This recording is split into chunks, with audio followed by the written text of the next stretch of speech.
Thursday. It's the Fast Lane on 101 ESPN live from Centene Community Ice Center with Jamie Rivers, Carey Davis, and Andrew Marsh.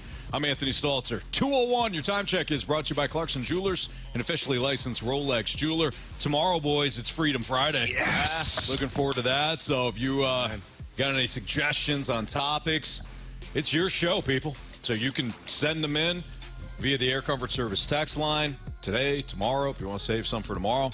Shout out to the Snake Pit watching on the Air Alliance Team YouTube channel at 101 ESPN STL. Got more Cardinals tickets, Bud Bash tickets to give away at some point this hour.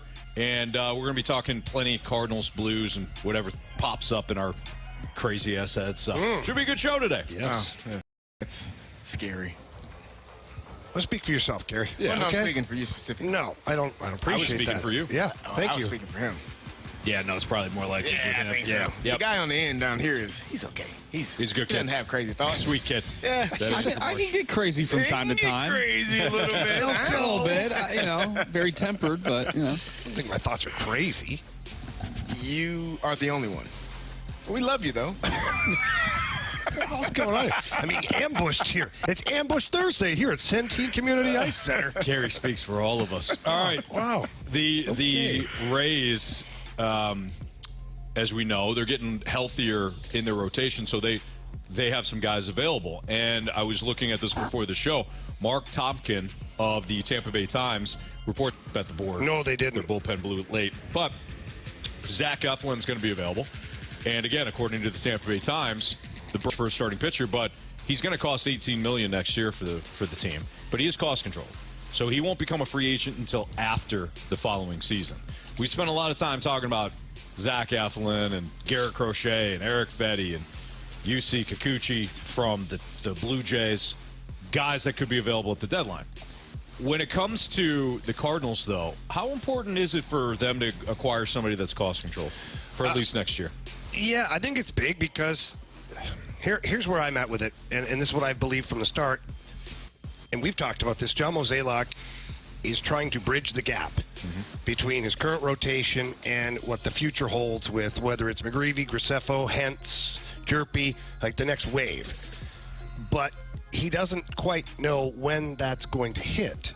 This is why the Lance Lynn and Kyle Gibson deals were intriguing, because it's a team option on the second year for them. So if John Mozeliak feels like this team still needs some guys in the rotation next year because the young guys aren't quite there, he can pick up the 1 year on Lance Lynn, on Gibson, and then Eflin, if he comes in, that's another bridge guy. So now you got Sonny Gray, those three guys. Andre Palante certainly made a case for himself this year. You have Miles Michaelis. Now you have what they call healthy competition. And then if one of your young guys, like Graceffo or McGreevy, decide to take that step, because I don't think Hentz is a next-year guy. I think he's the following year. That's my timeline. I could be wrong. Yeah. No, I don't think you're. But then at least you have guys that keep your rotation solid, keeps your team competitive while you're waiting for that next group of young arms to break into the league. I guess my only question would be is what is the plan for the future? Because if you're the GM or president of baseball operations, your job is not only to prepare for the present, but also prepare for the future.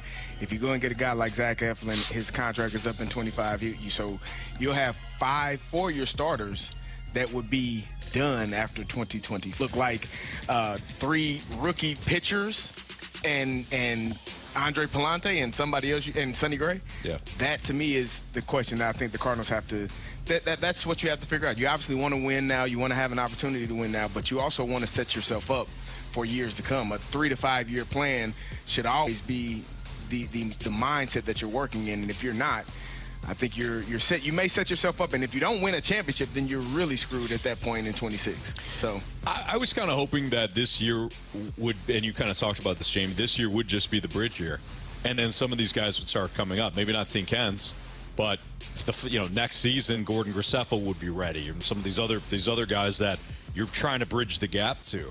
But if they're not, what's your backup plan? Because we have criticized John Mozeliak in the past when it comes to the offseason, thinking, I'm set. I got the exact number of players that I need for my roster, the exact number of positions. What if you get an injury? We'll be fine. And they're not. They're not. So I like the idea of acquiring somebody like Eflin or somebody else, Eric Fetty, that does have term for next year, depending on what the price tag is going to be. You're probably going to have to give up one of these pitchers, too, to make a deal. You hope that it's not something that's going to hurt you. But last year, John Mozeliak, I thought, did a great job of setting himself up to have more pitching available, not just necessarily to bring up and pitch here in St. Louis, but to use in trades. So I'm good with the way that he attacked the trade deadline last year. Can you use some of that pitching depth to acquire somebody like Eflin, Fetty, Kikuchi, whoever? So I don't think it's imperative that they have term for next year, but I do think it'll help. How much do you think that somebody like Zach Eflin helps the rotation? Well, he's stable, right? Like he's not going to wow you at any point, but he's also he's reliable. He's a number 3 probably on this team when he comes in, based on performances that we've had this year. Never mind projections from what the preseason scouting report was and all that stuff. Yeah, I think it would be Sonny Gray, Kyle Gibson, Zach Eflin, Miles Michaelis, I guess, and then Lynn or Palante at that point. I mean, you're looking to have the best 4. Yeah. Right? What's wrong with you? I just Did Marshy fart again? No, when we talk about it, it's like, I guess it's. Well, maybe it's. Well, I don't want it to be any of them. I'm not blaming. Truthfully, I don't want either of those guys. That's not me blaming you, Jamie. I don't want you to feel like I'm projecting this anger at you. But you're staring at me. That's because I'm talking to you, and I was taught as a young man, you look a man in the eyes. Okay. Careful with that. Unless it's Anthony. me. Yep. All right. But I'm not projecting it at you. I'm just saying when we talk, it's like, I guess you got Miles and maybe Lance Lynn, and maybe you can slide another guy in there and go win one for the Gipper. But this is the meal you've been served. Like, what? Damn it, Jamie! My kids don't always eat dinner, and I ain't gonna eat either. Well, okay. You've had that, like your kids. Yeah, for sure. I'm standing firm on this one, Dad. Not eating that. What happened to you get what you get and you don't throw a fit? Yeah, well. Or you can starve. Or you can starve. Yeah, it's up to you. You don't have to eat. No, you don't have to. At some point you will. And when you do, it'll be this meal. It might be 3 days later, but you're going to eat it. You might have to fight the dog for it. It's going to be cold and you're going to hate it. So you might as well eat it right now. So just looking at the current rotation, Zach Eflin has got a 4.09 ERA after last night. That would slot 4th behind Sonny Gray, Andre Palante, and Kyle Gibson on your team. Palante's got a 3.92. Gibson has a 3.99. Eflin, again, 4.09. So they're all in that same neighborhood. Yep. If you go to the advanced metric, okay, 3.65 FIP, that would be on your team 2nd behind Sonny Gray's 2.88. So you're right, Jamie. Zach Eflin, if you were to acquire him, he kind of fits behind Gray and Gibson into that 3rd spot. And I think he helps your team. He would bolster a rotation that you've been fine with Michaelis. You've been fine with Lynn. You've been more than fine with Palante. Palante's stepped up and has done a nice job. But if you were to acquire Zach Eflin from the Rays, it would bolster this starting rotation a bit. No, it's not going to match. You've brought this here. No, it's not going to match up with the top dogs in the National League. Correct. It's not. Right. But at some point, you also have to take care of your own backyard. I agree. It's a little bit of a mess. It is a mess. Clean that up and then go from there. I mean, whatever. For me, I look at it in 2 different ways. Either you're trying to win now, or you're trying to put yourself to have success for the future. And if you can't do both, then you better do something that's either going to do one or the other and be as close to 100% certainty as possible. And so if getting a Zach Eflin does not help you win this season or next season, he's out of contract by 26. So are you going to re-sign him? Do you have plans to re-sign a free agent pitcher? St. Louis Cardinals haven't shown you that they are going to spend X amount of dollars over. If he's, then it depends on what he's getting. But I don't think for me, it's going to be a difficult task to do both this season, to win now and prepare for the future. In my opinion, you need to be doing one or the other, and that's probably preparing for the future. And I think ultimately for me, I think the plan for the Cardinals is to just get in the playoffs this year. I've said it several times, and you don't have to like the mentality. But to go from last place in your division to now making the playoffs the next year, that's a big jump for the team. And I know Cardinals fans want, the DeWitts and John Mozeliak to spend and act like the Phillies and act like the Dodgers and the Padres and just go get everything. That's never been the model. It never will be the model. But if you go back a year ago, fans were miserable. They hated Cardinal baseball. People weren't showing up at the end of the season. And now your team's a competitive team in their division. They're a playoff team currently. And if you can add a guy like Zach Eflin, and nothing's ever guaranteed, but increase your chances to make the playoffs, then I think you go make that deal. I think you owe it to the fans, too, to make sure you're trying to get into the postseason. Whether you're 2 games and done, 3 games and done, it is what it is. At least you're showing that you're still incrementally trying to get. It's not the home run. It's not Garrett Crochet. I get it. Right. But it's better than what you currently have, and that shows the fans at least we're trying to win.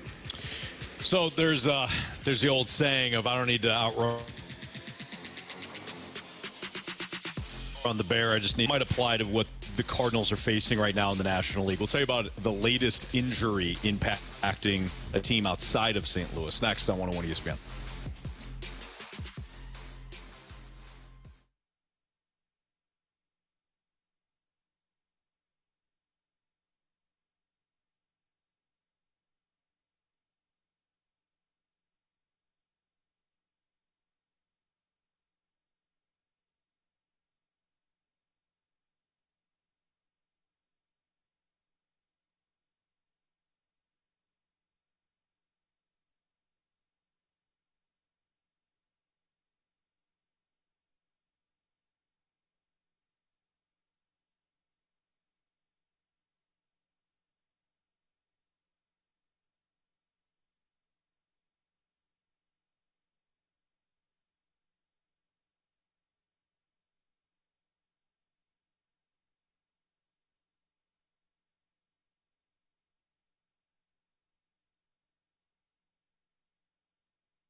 pros and one average show. You're listening to The Fast Lane on 101 ESPN, driven by Scrap Mart Metals Recycling.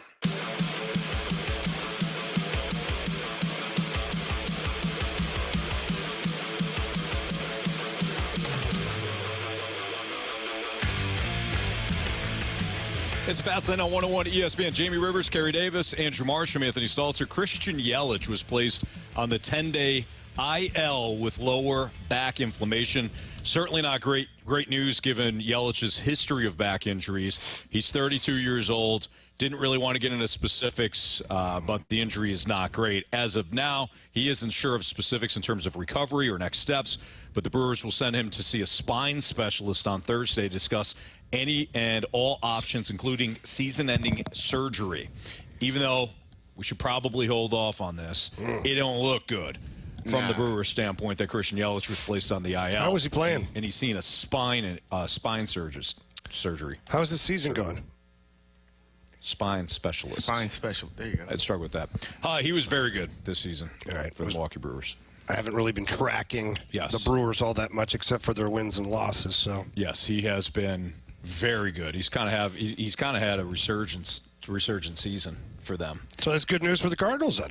When you factor in the Braves' injury of Ozzie Albies, not to mention Ronald Acuna Jr., not to mention Michael Harris II, who was just placed on the 60-day IL for Atlanta. No, Spencer Strider out for them.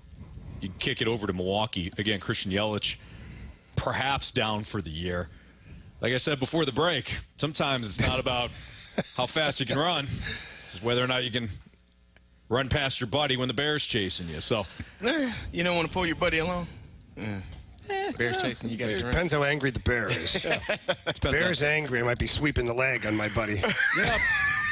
Remind me to not go camping with you. Yeah, no kidding. There's a You brought it up, and now you're passing it off like I'm the bad guy.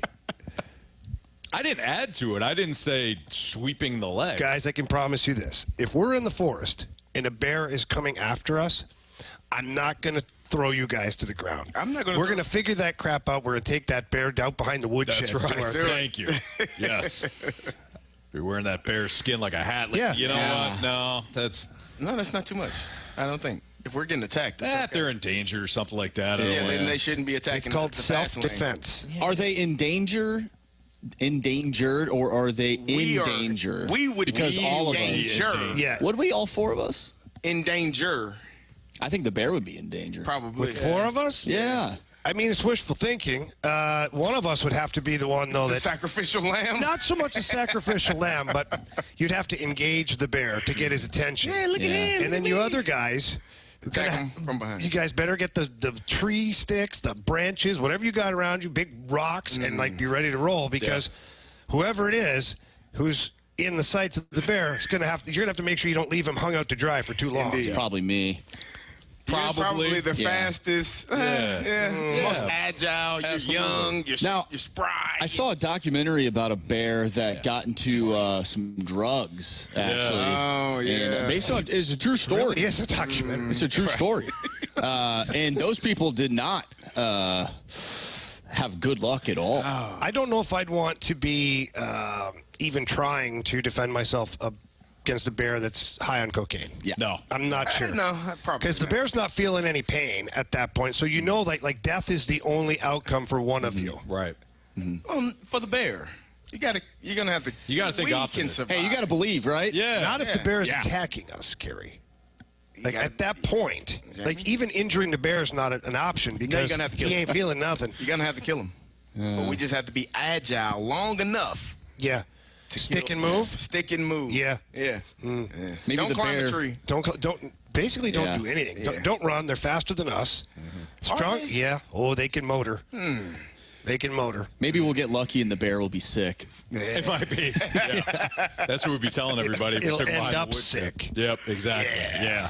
Don't worry, guys. That bear was sick. By the way,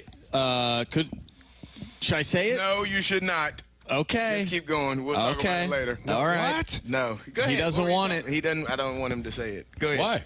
No, it's nothing. We'll talk about He doesn't want the broadcasters No, I jinx. don't want you I to haven't say said anything. I don't know what's going on right now. I don't either. Just keep What were we talking Just about? keep swimming. We were talking about Christian Yelich. Oh, yeah, but then so we his bad back, right? And he's dealing with that. So Jamie knows this as a professional athlete. The back is one of the worst injuries you can have because and back injury is like, do you do surgery? Do you avoid surgery? I actually had a back specialist tell me, and my back was killing me at one point. He's like, I'm going to tell you the truth. Back surgery is a 50-50 chance. You may be good when you get done, and you may not be when you're not. Like when you get, I don't know. This is the doctor that told me that. I don't like that. You should avoid back surgery at all costs. That's what he told me. You should. And I'm like, yeah. So, with Christian Yelich, if he has to have back surgery, maybe it's a bright future for the Cardinals, right? I mean, it is what it is, right? Yeah. It's not the Cardinals' fault. Nah, Now you are still 6 games back. True. Anthony. How many games? Anthony. Yeah. We don't have to deal with We played the Brewers 3 times, don't we? I was about to say, how many times? We've how many already times have the lost to Cardinals him gone? six times. I think we? 6 of Well, 8. that's gotta 6 even of 7. out. Yeah, that was They before, swept Carey. us once, and then that was the May 12th game, I think. That where was they the allowed Mother's us- Day. Oh, yeah, the yeah, Mother's yeah. Day Massacre. Yeah. That's what they're calling it. Here in St. Louis? Yeah, Ollie got thrown out of the game. Yep. There's bedlam. So 3 at home versus Milwaukee. They have 3 at Milwaukee in September. That's 6. That's it. Only 6 games. How many have they lost already? I think they were all 6 or 7? 6 I and think they're 7. 6 or 7. Yeah, because they did win that Sunday game. Yeah. But Christian Yelich being out certainly would help. Now, is there something that you guys want to share? No, there is not. I'm still trying to Just- figure out what's going on here. Just talking here, good baseball, you know? Oh, I think somebody's throwing. Yep. I think somebody's throwing a no-no. Yep. It must be Dylan Cease. Oh, this guy. Let's see here. And he's going to ruin it. Who cares about a no-no? Yeah, Dylan Cease is throwing a no-hitter, bottom of the 9th against the Nationals. Snake pit, texters. Somebody He gives up on a hit right Bob now. Nightingale had on here that You can blame Anthony. that Dylan Be fine. Cease. Oh, never mind. We could have had him, couldn't we? How'd that work out for us? I mean, could you have? Yeah, I think so. Possibly. What were you willing to give up? Same thing you're willing to give up this year for Garrett Crochet. Well, I don't think they are, though. Same thing they should be willing to give up There it is. for Garrett Crochet. Well, This goes back to my point of you got Dylan Cease, who was available last year, clearly, because he was traded to another team. You got Garrett Crochet, who was possibly potentially available, maybe traded at the deadline. Then you got Eric Fetty, who... Meh. Do you see where I'm going, man? Do you it's not see? even fair because Eric Fetty's had like a great season. It is. But when we were talking about this yesterday, like superstar talent versus just stars. We were or just talking a about guy. stars. And Marsh wanted everybody to be a star. Well, yeah, That is not kinda. true at all. I said I think Alec Burleson could be a star. If you're having a good season, Marsh says you're a star. Well, That's you know, that's what Marsh he's said. like the what is it, American Idol? You're a star, dog. Didn't they say something like that? Yeah. You're making it to Hollywood. You're a star. Look what happened to all those winners. They went on to have great careers, right? No. What? Not Some all of them did. What? A lot of them Most did. When's the last time you Yeah. heard a Clay Aiken song? He didn't win it, though. He didn't win it. You're right. He was the runner-up. Yeah. That's what happened. Okay, when's Ruben the last time you Studdard heard a won. Ruben Studdard song? He was in Scooby-Doo, too. When is Monsters the last Unleashed. song I heard a Ruben Studdard song about 3 months ago. I didn't even know he was doing music still. When is the last time you heard a Ruben Studdard song? Jennifer Hudson. When's the last? She has a TV show. She does. So I she's haven't doing heard- fine. Haven't heard a song. Doesn't have to Carey be music. Underwood. Kelly Clarkson. She's Does she got still do music? TV show She does going TV. on. Yeah. Kelly Clarkson makes albums still. Hey, guess what, She's on Carey? The Voice, I Carey, believe. Does she have an album? Every 2 weeks, Kelly Clarkson's just fine. I'm sure. I'm sure. Probably. Hey, So she they are graduated stars. from making songs, and now Okay, she's in the so they're TV stars. industry. They are superstars. Obviously, Carey Underwood. Carey Underwood, how about that? Carey? She's a What about Chris Daughtry? That guy's Seriously? still doing his thing, I think. Probably. How about Justin I stopped Guarini? listening. How about that guy? I don't huh? think he. No, I never did. How But about he Justin finished second. Timberlake? First, No, wasn't he was second. He wasn't Kelly on- Clarkson. He wasn't on American there. Idol. He wasn't on Kelly there. Clarkson beat him. Oh, okay. See, well, stars and superstars, right? Right. The importance of Yeah. being a superstar is people know you around the world. How did we get Like started on Dylan this? Cease and I got to be and Garrett honest. Crochet. We did not accomplish anything in that. Well, Anthony has been putting me down. Oh, what? Dylan Cease, 1 out away from throwing a no-hitter. That's right. Could have been a Cardinal. Next on the fast lane. Good one. Scott Perunovich. All right. Not actually Scott Perunovich, but how many chances does Scott Perunovich have left to prove it to the Blues? We'll get into that next on 101 ESPN.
Grant Francis here with a SportsCenter update driven by Johnny Londoff Chevrolet and Johnny Londoff Autoplex. Yesterday, the Cardinals fell 5-0. They were shut out in Pittsburgh. They dropped 2 of 3 in that series. They're now 53-49 on the season. 6 games back of Milwaukee and 1 game up on Pittsburgh in the NL Central. Tomorrow, they'll welcome in the Nationals. Start a 3-game set with Washington. It'll be a 7:15 first pitch from Busch Stadium, and your projected starter will be Sonny Gray. I'm Grant Francis. The SportsCenter update's been driven by Johnny Londoff Chevrolet and Johnny Londoff Autoplex. See them at londoff.com. Chevy, together we drive. Are you kidding me?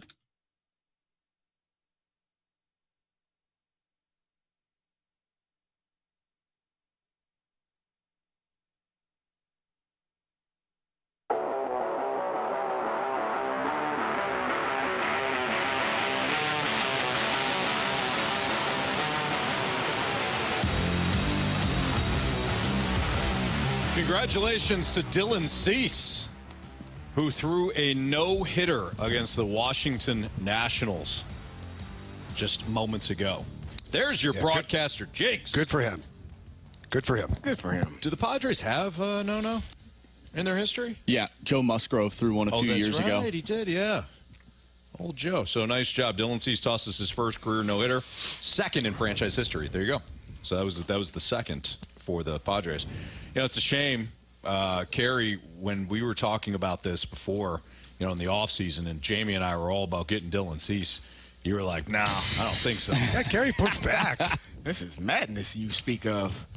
It's a shame that These two have been trying to fudge our words today. Yeah. What's wrong with you guys? What the fudge are you talking about? fudge this. All right, Scott Perunovich on his future with the Blues. You only have so many chances. Yeah. So is he on his last chance for the Blues to make an impact? Carve out a role for himself long term. Yeah, well, this is it's not a make or break, but because that's kind of dramatic. But Let's just say for the Blues. I'm not saying for the kid's career. Yeah. So, yeah, he has to perform. This is a guy that won a Hobie Baker Award, which is the Heisman Trophy for hockey. And they don't just hand those out to anybody. He was a very dominant college hockey player. And you can see the skills that he possesses and how that would translate to where, he's an elite playmaker. But the NHL is the best of the best. And Scott Perunovich is finding out on the fly just how hard it is to make those plays at the NHL level. Mm-hmm. He's 5'10", 185 pounds. That doesn't necessarily work the best to his advantage. It's okay to be a smaller guy, but he's also very small in frame as well. And you've seen injuries happen to this guy already in his career. And, he discussed that in the piece with The Athletic, too. He's got to stay healthy. He's got to stay able to play in the games that he's supposed to play in. The Torrey Krug injury, to be determined on where we're at with that, because they're going to revisit at the 2-month mark and see if there's going to be surgery or not. If there is surgery and Torrey Krug is out for an extended period of time, Scott Perunovich is going to get a real look at taking that spot. Wherever that means in the lineup, I'm not sure, but certainly that spot on the power play. That's where he's got to make his mark. A couple of things that stood out to me in the article that I didn't necessarily love, but I understood. And one of them is where he talks about at the college level how he wanted the puck all the time. Wanted the puck on his stick all the time. Wanted to make all the plays. And then he said at the NHL level, there have been times where he didn't want the puck. I can tell you this, I went through that. Because junior hockey, American Hockey League level, I was the guy. The offensive guy, the power play guy, handled the puck, wanted it all. Give me the puck at all times. You get to the point in the NHL when if you're not making great plays or the plays blow up on you or you don't have success with the puck, you start to get a little like, just give it to somebody else. Yeah. I'm not open. Don't give it to me. And that's where the progress starts to go downhill. And I do applaud him for having the self-awareness to recognize it. I'm a little surprised that he said it out loud to the media, but it is a real thing. And so now for Scott Perunovich, what he has to do when he comes to camp is want the puck all the time, make plays. And the coaching staff now knowing this, which they probably knew it to begin with, they've got to grab him in training camp and say that, we want you to be aggressive. We want you to want the puck. Make plays. Because this is a guy that has a unique skill set to make those plays on the power play, yet if he doesn't have the confidence, that can really affect him. And so I think that that's going to be the biggest obstacle is Scott Perunovich getting back to the same mentality he had at the collegiate level and the American Hockey League to where he's the man. Give me the puck, I'll make the play. Mm-hmm. So how does it happen, guys? How does it happen where a player has so much college success where he gets to the NHL? Is it role?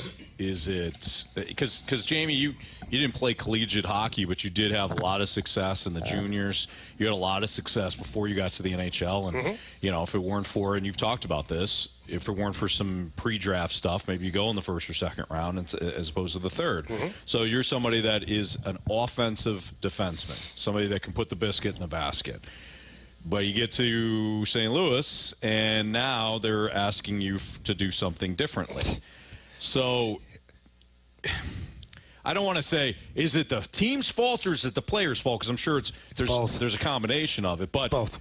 for Perunovich? He's got a lot of collegiate success. He comes here. Is it him just not adjusting? Is it the Blues not maybe understanding, like, yeah, you know what, we're trying to put, a square peg into a round hole? What is it? So Scott Perunovich is almost mimicking the situation that I had. When I got to the NHL, we had McInnes, Pronger, and Steve Duchesne, which were three prominent guys that played power play. McInnes and Duchesne specifically real offensively gifted guys. So I really wasn't asked to play that role, and nor did I get the real opportunity to take that role because those guys are under big contracts, veteran guys. Like, you're not taking their spot. So now what? So what do? You're not the man. Scott Perunovich kind of dealt the same hand. He's got Nick Leddy and Torrey Krug. You got Colton Parayko and Justin Falk. These are all guys that can play the power play. They're all minute munchers when it comes to time on ice. So how does Scott Perunovich get his foot in the door? He'll get his chances. Little small opportunities along the way that if they don't work, they go back to plan A, which was one of the veteran guys again. Yeah. So my advice to Scott Perunovich is to just ignore it. Ignore don't worry about the noise. Don't worry about all this other stuff. Go out there, play the game, want the puck, make plays, play with confidence, take those chances you're going to take, because if you don't, then you're losing who you are as a player, which means the reason they drafted you is to be that player. If you're not that player, they don't want you anymore. Right. They don't need you. So if you go and you play like the player that you should be, and the team doesn't like it, they may move on from you. They might trade you, waive you, whatever, but then you'll go to the next team, and you'll still at least be the player that you were when you were drafted. Instead of my situation, I changed my entire game. I went from a puck-moving offensive guy to defensive guy, playing physical, blocking shots. And all. So when I went to the next team, the Islanders, when they acquired me, they didn't acquire me to be an offensive guy because I wasn't anymore. They acquired me to be a defensive physical presence. Mm-hmm. So the Jamie Rivers that was drafted no longer existed at that point for the NHL. Yeah. And I don't want that to happen to Scott Perunovich because, let's be honest, he won't be able to make that pivot. Mm-hmm. He's too small. Mm-hmm. And the defensive awareness isn't quite there. So he's not going to be able to make that pivot. Trust me, it was a really tough pivot to make. It was literally changing my entire game on the fly in the NHL. But after that, I was known as that guy. So my advice to Scott Perunovich is don't become something different. Stick with what you are. If it doesn't work here for the Blues, it doesn't work for them, it will work for somebody else, or at least you'll get a chance to have it work on another team. For me, it's having that confidence in taking the shot, like doing what you are accustomed to doing. When you're a younger player or younger in your career and not having had a lot of success to start off and you're still trying to figure out who you are, sometimes it's easier to pass up that shot and get it to, let me get it to Jordan Carey where he let him shoot it. Or let me get it to Robert Thomas. He can, Colton Parayko. Give it to somebody that is a veteran because there is a fear, not a fear like you're scared, but I don't want to mess up. Yep. Mm-hmm. I don't want to be the one to do something wrong, and then we end up in an odd man rush the other way, and I caused it. And so it's a fear. We call it paralysis by analysis. Like he is literally not doing what they hired him to do because he's afraid to make a mistake. Yeah. And so it'd be like a guy that got drafted because he can knock down threes and just shot the air out of the ball. He shoots it well, but now he's playing with LeBron James, and I don't want to take that shot. LeBron, here, you take it. If you mess up, whatever. But if I mess up, that's a problem. All fingers are pointing at you. Everybody is pointing at me. So there's a level of pressure associated with what he's doing, and he has to alleviate that pressure by shooting the damn puck, like doing what he was hired to do. And to go one step further, you're 100% right. One step further is those other guys, too, they all want the puck. Right. They're all yelling at you. Yeah. I'm open. Yeah. Find me. Hey. So then as the young player, now not only are you afraid to make the mistake, but now you've got, let's say it's Tarasenko, Thomas, Carey, whoever, yipping for the puck because they want it. Right. They're confident NHLers. They want the puck. Right. So now if you don't pass it to them and then you make a mistake, now it's double. Compounded. It's compounded to where they're like, don't pass it. Don't pass up an opportunity because you think this is a better play. That's the best play. Shoot the shot. Mm-hmm. 26 now. He'll be 26 at camp. He's not necessarily young in age, but young in years in the NHL. Yeah. That younger player. So you have to give those guys confidence and say, do what you do, and we'll figure it out from the. If you don't make it, it's okay. If something bad happens, that's not solely on you. We are all tied into this, and that's what allows a younger player to have the confidence to do the things that he needs to do. No, you go. The veteran players also, like if I'm a forward or a veteran player on that power play with him and whatnot, you've got to grab him and say, hey, listen, we need you. Right. Like, this is what you do best. Yep. We need you, and I need you to shoot the puck more. Yep. Because I'm going to score twice as many goals because you shoot the puck. Because here's how it happens.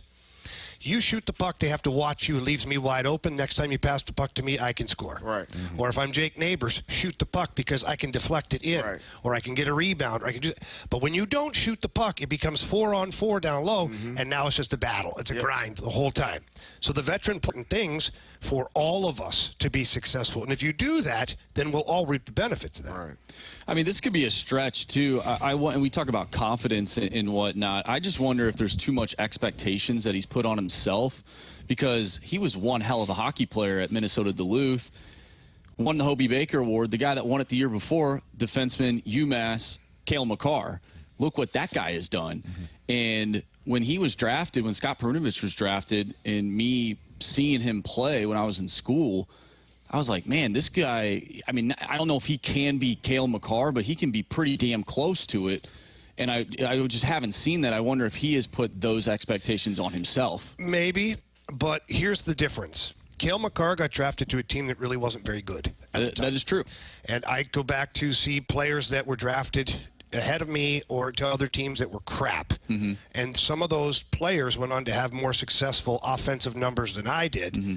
And it was all because I got drafted to a good team. Right. The team I got drafted to in 1993 for the Blue, we were a good team. We had Brendan Shanahan, Brett Hull, Al McInnes, like Curtis Joseph, and like we were a team.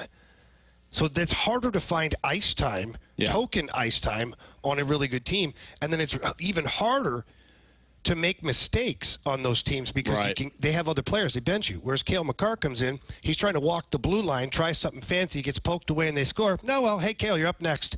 Yeah. Because they don't care. Yeah. They're looking to develop all these young guys at the time. Which, and then to your point, you do that. You do make that mistake. You go back out there. The pressure is not on you as much because you know you're going back out there. 100%. And so when you don't have that room to spare, you play up tight. You play the way that you probably wouldn't or that you haven't in previous leagues. So I definitely think that's a huge contributor. It's Fastlane on 101 at ESPN. Is there only one team in the NFL that has Super Bowl or bust aspirations? We'll tell you next on 101 ESPN.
yourself in. You're in the Fast Lane, driven by Scrap Mart Metals Recycling on 101 ESPN.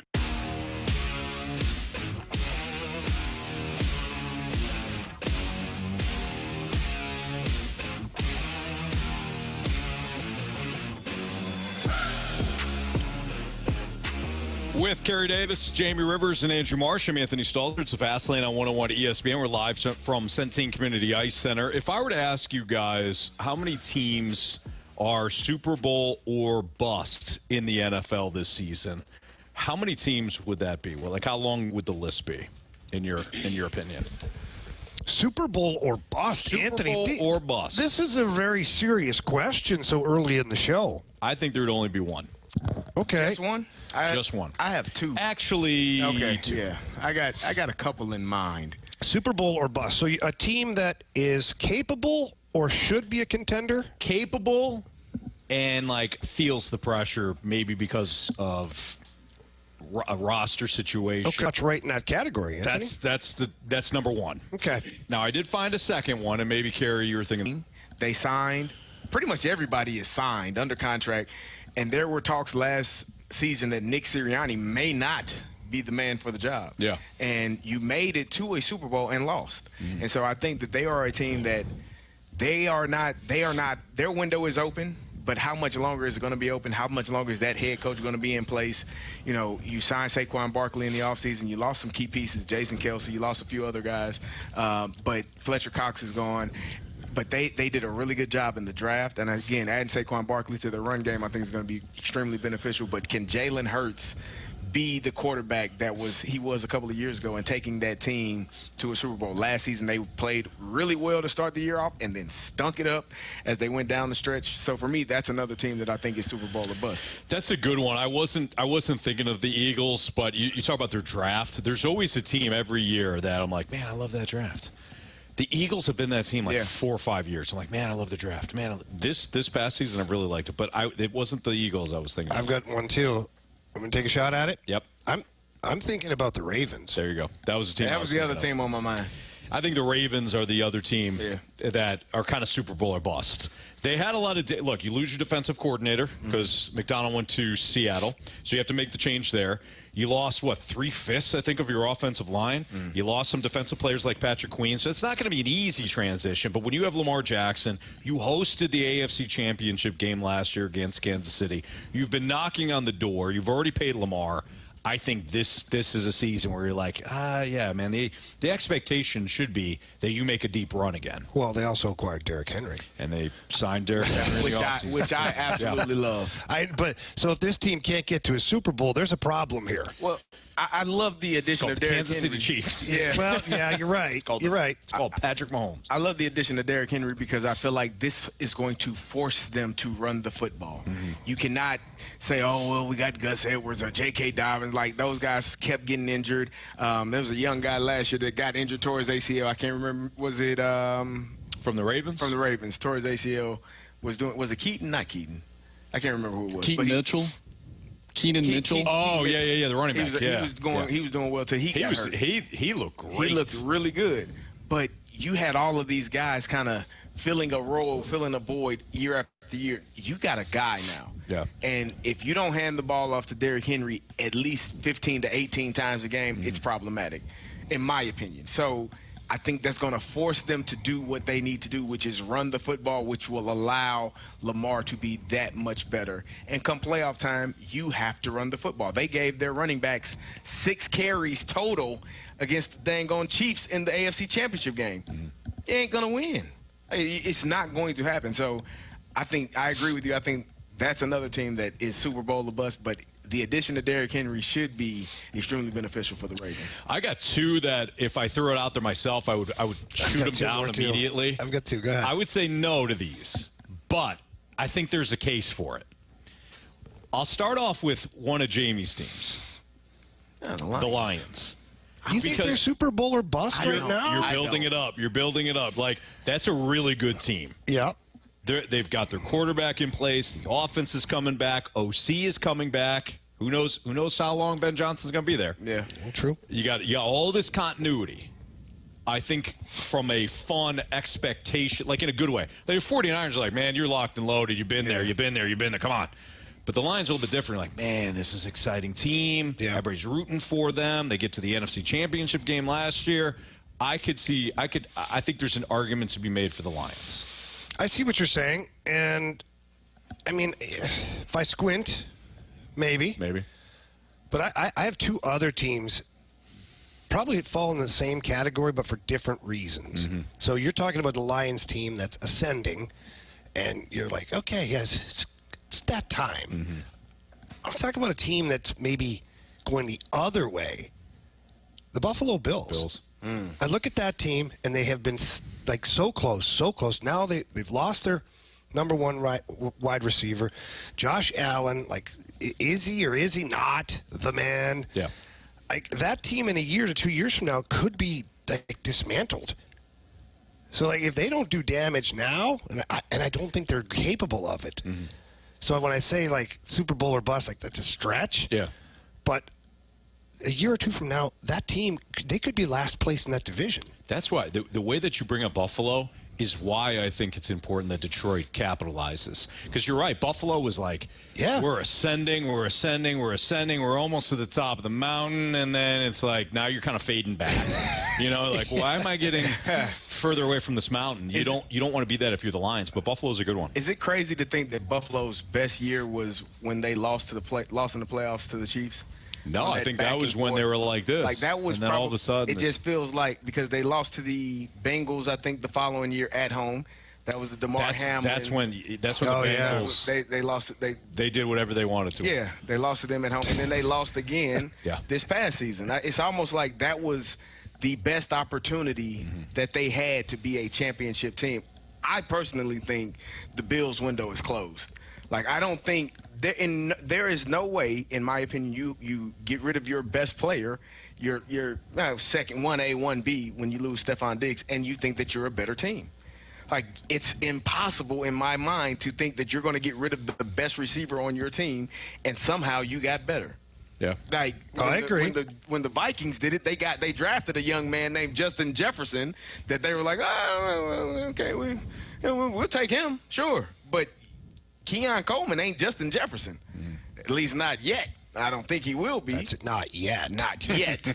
Maybe they know something I don't know. But for the Bills to get rid of Stephon Diggs, that to me was that's going to be a hard loss for them this season, in my opinion. So I don't believe that. Real quick, the other team I was thinking of, I don't believe it's Super Bowl or bust. But when you think about like the expectations and where they're at, and like, it's now or never for the entire coaching staff, the Jets. Oh, I was thinking Cowboys. No, I was going to puke if you said the Cowboys. So you're loaded defensively. Jets. You're loaded defensively. You got Garrett Wilson. You've got Breece Hall offensively. You sold your soul to get Aaron Rodgers. So yeah, they're not. You need, like, this is it. You traded for because you don't Aaron have much longer of Aaron Rodgers either. Robert Saleh's done. If it doesn't happen. Yeah, they wanted to fire him anyways. Right. Robert Saleh is going to be done if they don't make a deep run. Joe Douglas, the GM, is going to be done if they don't make a deep run. Like, you talk about everything on the line this year for them to do something. I mean, they won 7 games last year without Aaron Rodgers. That roster's pretty good. Mm-hmm.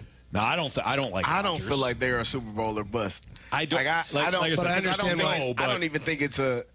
In my opinion, I don't even see them as a legit Super Bowl team. I don't think they make the playoffs. Whoa. But It's going to be tough in that conference to make the playoffs. If you're talking about expectations and what's on the line, the Jets have There's a lot of jobs on the line. Yeah. Yeah.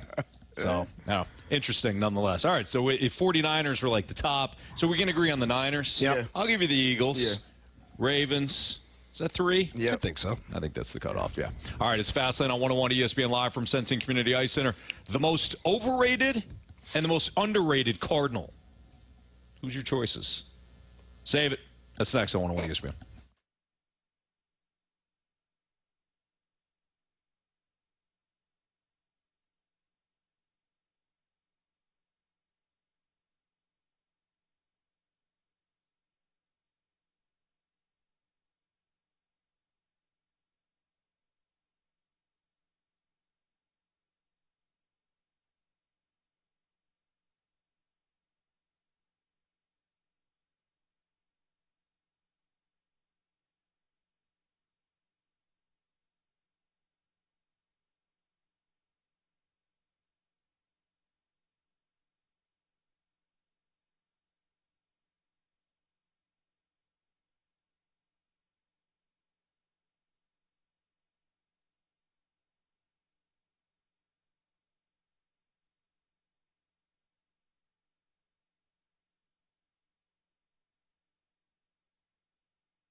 listening to The Fast Lane, live from Blues Youth Camp. Brought to you by E&B Granite, Bernie Federko's only choice for granite countertops, cabinets, and flooring.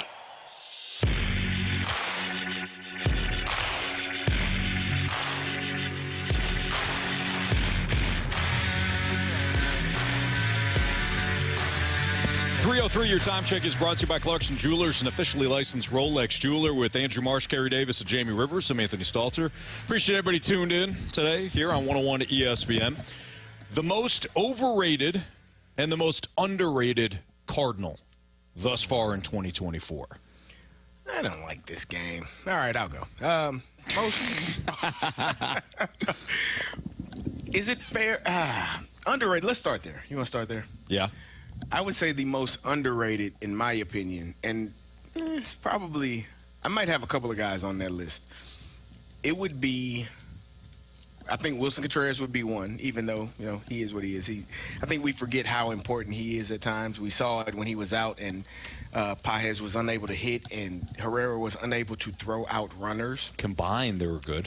Yeah, but they couldn't play. They couldn't do one or the other. That's not how the game fault. is. Yeah, well, you just want one catcher position. I'll catch, you hit. Preferably with those two. Pages and Okay. Ivan Herrera. Yeah. That would be not okay for the rest of the league. Okay. And it wasn't good for the Cardinals. So I think Wilson Contreras would be one. And as much as I think we respect him, but I don't think he probably gets enough respect. And that's Brendan Donovan. Like, I think he is still extremely underrated in this organization, on this team, not by fans, but just not really understanding how important his role is and what he's done to be your everyday left fielder all season long. That would be my guy for being underrated. So underrated Donovan? Overrated? No, they're both. I got two underrated. I cheated. Just like you wanted two catchers to play, I had two guys for underrated. And what did you tell me? It's not allowed. So I'm going to tell you the same thing. It's not allowed. Overrated. Who's your overrated Cardinal Overrated. player? Oh, man. I know you don't want to say it, but you need to. It's part of the game. I don't like this part of the game. I understand that. Your feelings are understandable. Right, here you go. But your behavior right now is not. All right. Well because said. I think you can find somebody to do it, and which is why you might want to trade him at the trade deadline, seeing where you are in the standings. Ryan Helsley. Overrated. Come on. You got to pick somebody. Nah, I mean, So you picked one of the best players on the team? that's usually how it goes. The most successful is overrated? If you're going to, because in my opinion, not that anybody could do it, Jamie. I couldn't. Yeah. But I think that they could find someone on this roster that could. Carey, Carey. did you not understand the Maybe I didn't. the concept? I don't think he gets Who the do you game. who do you consider overrated? Paul Goldschmidt. Oh, I've got a different one. Who you got? Nolan Arenado? No, Lars Nootbaar. Ooh, that's a good That's a one. good one. Completely overrated. All right. And we're just talking about this season. Guy's grinding all over the place at the WBC. Now he comes over here, can't grind at all. That was 2 years ago, Yeah, too. I know. Oh, God. Grinding. And everybody's John Mozeliak won't. Lars Nootbaar couldn't be a piece of the Sean Murphy trade. We're not getting rid of Lars Nootbaar. Right. Really? Yeah. Really? Cold dead hands, he said. Yeah, no, I don't think he went there. Paul But, Goldschmidt? He's perfectly rated. You don't have much expectation out of him right now. yeah, but he's being paid like a star. This season, though? Like, Yeah. for expectations coming in, he's hitting 7th right now. Do you still, as he WRC plus of should 88. be? If he was batting third, you would say, yeah, he's He's a overrated. 0 WAR player right now. Oh, what's And WAR? coming what is that in- good for? I mean, sometimes Absolutely nothing. There you a go. lot. But when it comes to like what you expected of him coming into the season, not great. All right. I think the expectations, too, not so much performance, it goes along with the paycheck, too. When you're talking about underrated, overrated, you got a guy that's making $25 million and he's batting 7th. That's not going to work for me. Thank you. Yeah. Well, where do Underrated. you want him to bat? Because he's going to bat. You want him to bat 9th? but in the- you want to do what in the Anthony spirit- suggested, have him just field and have somebody else bat. No. You told me that was against the rules. Carey, this isn't a debate of where we're going to put him in the lineup. This is the fact that he's overrated. Yes. It's a different game. For 2024. This isn't a lineup game. I feel like Paul Goldschmidt is rated right where he is. He's batting 7th. You know what, Carey? We're all entitled to be wrong. That's fine. It'll be my turn. I'll be wrong today. Come on. Who did you have for underrated? Donovan? I had Donovan and Wilson Contreras because Yeah. Cheated. He said 2. I did. I've got 2 as well, but There you go. Go ahead, Jamie. I'm only going to use 1 because that's the game. Okay? Now you want to play by the rules. The guy that never plays by the rules wants to play by. You want to make okay? Go ahead. Yeah, go ahead. Go ahead. I don't like you saying that I don't play by the rules, Carey. You don't. My goodness. For me, Alec Burleson. Underrated, yeah. Underrated. Carey, have him overrated. Doesn't think he's a star. No, you think he's a superstar. I never Anthony and said I that. Think he's a very good player. I think he's underrated. Honestly, he outperformed what you thought he would do. So he was an underrated player for what he was capable of doing. I agree. I will say the reason why I say the closer is an overrated position because I feel like that anybody can do it. I think Not you're anyone. wrong. I would disagree. I think anybody can pitch the 7th inning, not the 9th. You think that there's a little something extra inside of you to be a ninth inning guy? Yes. We talked to our guy Jason Isringhausen. Is he? And he'll tell you flat out that there's an extra amount of pressure when the game is on the line, the ball is in your hand. You make or break the game for the team. I do agree with that. That's not However, just nothing, Carey. What I'm saying, It's like the field goal kicker. Yeah, that guy's nobody cares about. No, kickers that guy's the most important until guy they on the miss. team when it comes down to 3 seconds left in the Super Bowl. And if they miss, And Buddy shanks it, then what? what does Scott Norwood do to you? What do we? What's that? Never mind. Okay, how about Adam Vinatieri? You don't think that guy was important for He was how many extremely Super Bowls was he a major part of? He wasn't more important than Peyton No, but he was or Tom. super important at times in every Super Bowl run. You know why the closer isn't important? If you score 4 more runs, they're not really needed. Huh? Oh, Carey. If you score more runs, they don't get a save. Carey's been in the concert Offensively, you got to score more, huh? Hey. Then you don't need a closer. He can play. You've been huffing that Tiger bomb way too much. I think Pedro Pajes is underrated. I think Ryan Fernandez is underrated. Like those guys that you did not have expectations for at all heading into the season. I think Kyle Gibson is underrated. I agree with that. I would agree with that, too. And I Based think on- Andre Palante was my next one, too. That's good. I like that one as well. Yeah. He's your number See, 2. Carey? Kyle Gibson's your number 2 starter right now. Bring in the righty. What did he just do? I think, he's bringing the righty. Bring in the righty. Yeah. Palante. Okay. So, Marsh, who's your overrated? That one's tough. Jamie mentioned Lars Nootbaar, and that's kind of the thought process that I had as well. And I wanted to throw out one other name. This one is up for debate, but what about Jojo Romero as of late? Underrated? No. As a little overrated. Really? I'm counting the entire season, though. The entire That's body of fair. work. That's fair. And I can't put him in the overrated category. I understand that. Not when you traded, Edmundo Sosa for this guy. You didn't know what you had. Now he's for turned sure. into an Yeah. I'm just looking at his strikeout rate from month to month. March and April, 30.8. May, 19.2. June, 17.1. July, 5.9. He's continually, his strikeout rate is going down. Now, there's other aspects to pitching, and that's fine. That could also play a huge factor into that. But, again, I don't necessarily think he is overrated by any means. It's just I wanted to throw his name out there and see what you guys thought. And if you don't like it, you can toss it right back. Yeah, like I said, I can't. I'm going to throw it back. I can't. That's fine. Say that I know you throw it overrated back a lot. Yeah, absolutely. based on what he's done this season. Yeah.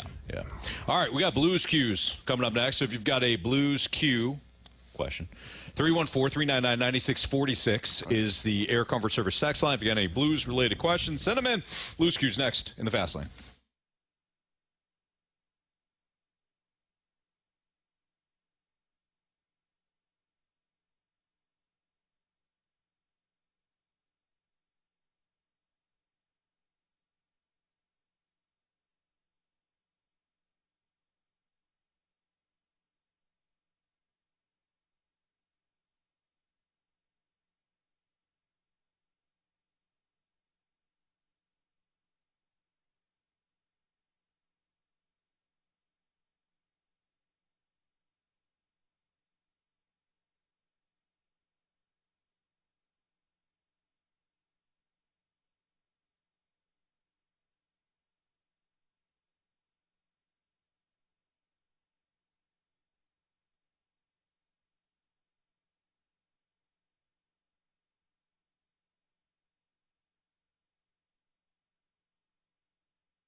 Fast Lane, driven by Scrap Mart Metals Recycling on 101 ESPN.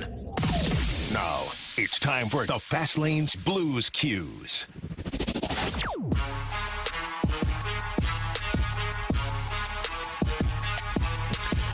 Time for Blues Cues here in the Fast Lane on 101 ESPN. Jamie Rivers, Carey Davis, I'm Anthony Stalter, and here's Andrew Marsh with your questions via the Air Comfort Service text line. All right, let's start with the 314. Do you expect Jordan Binnington to be the Team Canada starting goalie in the next Winter Olympics? Is Kyrou and Thomas eligible to play? Yeah, they're all eligible to play. I don't see Kyrou on that team based off of what he's been able to do so far. He's a heck of a player. He's been an NHL All-Star. I just don't think he's quite ready for that Olympic team, especially when you see some of the names that are available. Robert Thomas, I think that there's an opportunity there. I think that the biggest thing that helps Robert Thomas is the way his two-way game evolved last season. Like, honestly, a couple of years from now or whenever the Olympics are at, I think it's 26 is when the next Winter Olympics are. At that point, like Ryan O'Reilly right now is kind of penciled in as that like third line, two-way center.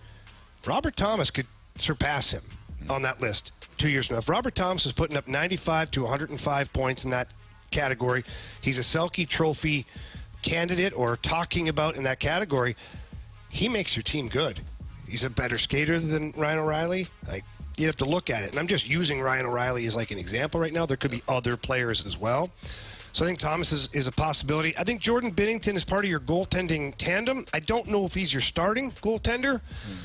I think that he's in the discussion. I don't see a world where he's not on the team, though, which says a lot for Jordan Binnington because, look, Team Canada is going to be a very strong team in the next Olympics.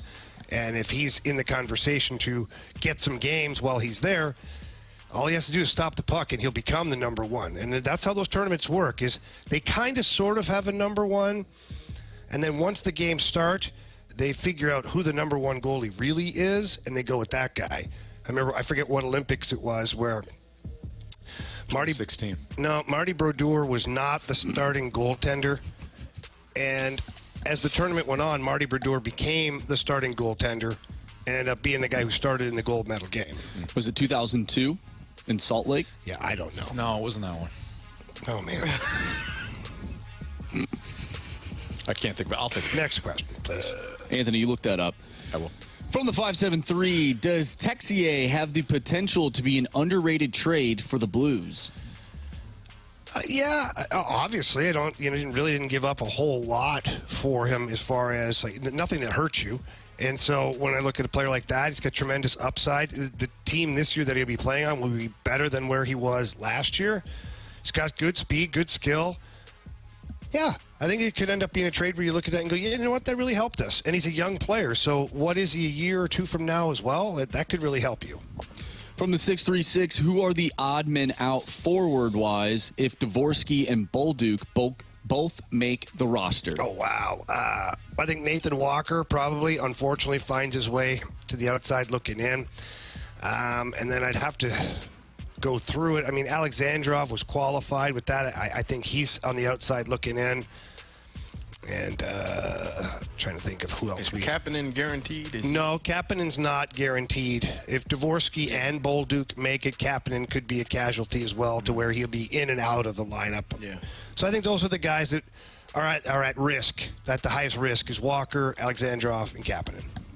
This is an interesting question, and I think there have been some rule changes at the youth level. I could be wrong on this one, but from the 314, I've never understood why when a penalty is called against a hockey player, why they don't call icing the puck against the penalized team. Why should they get that benefit?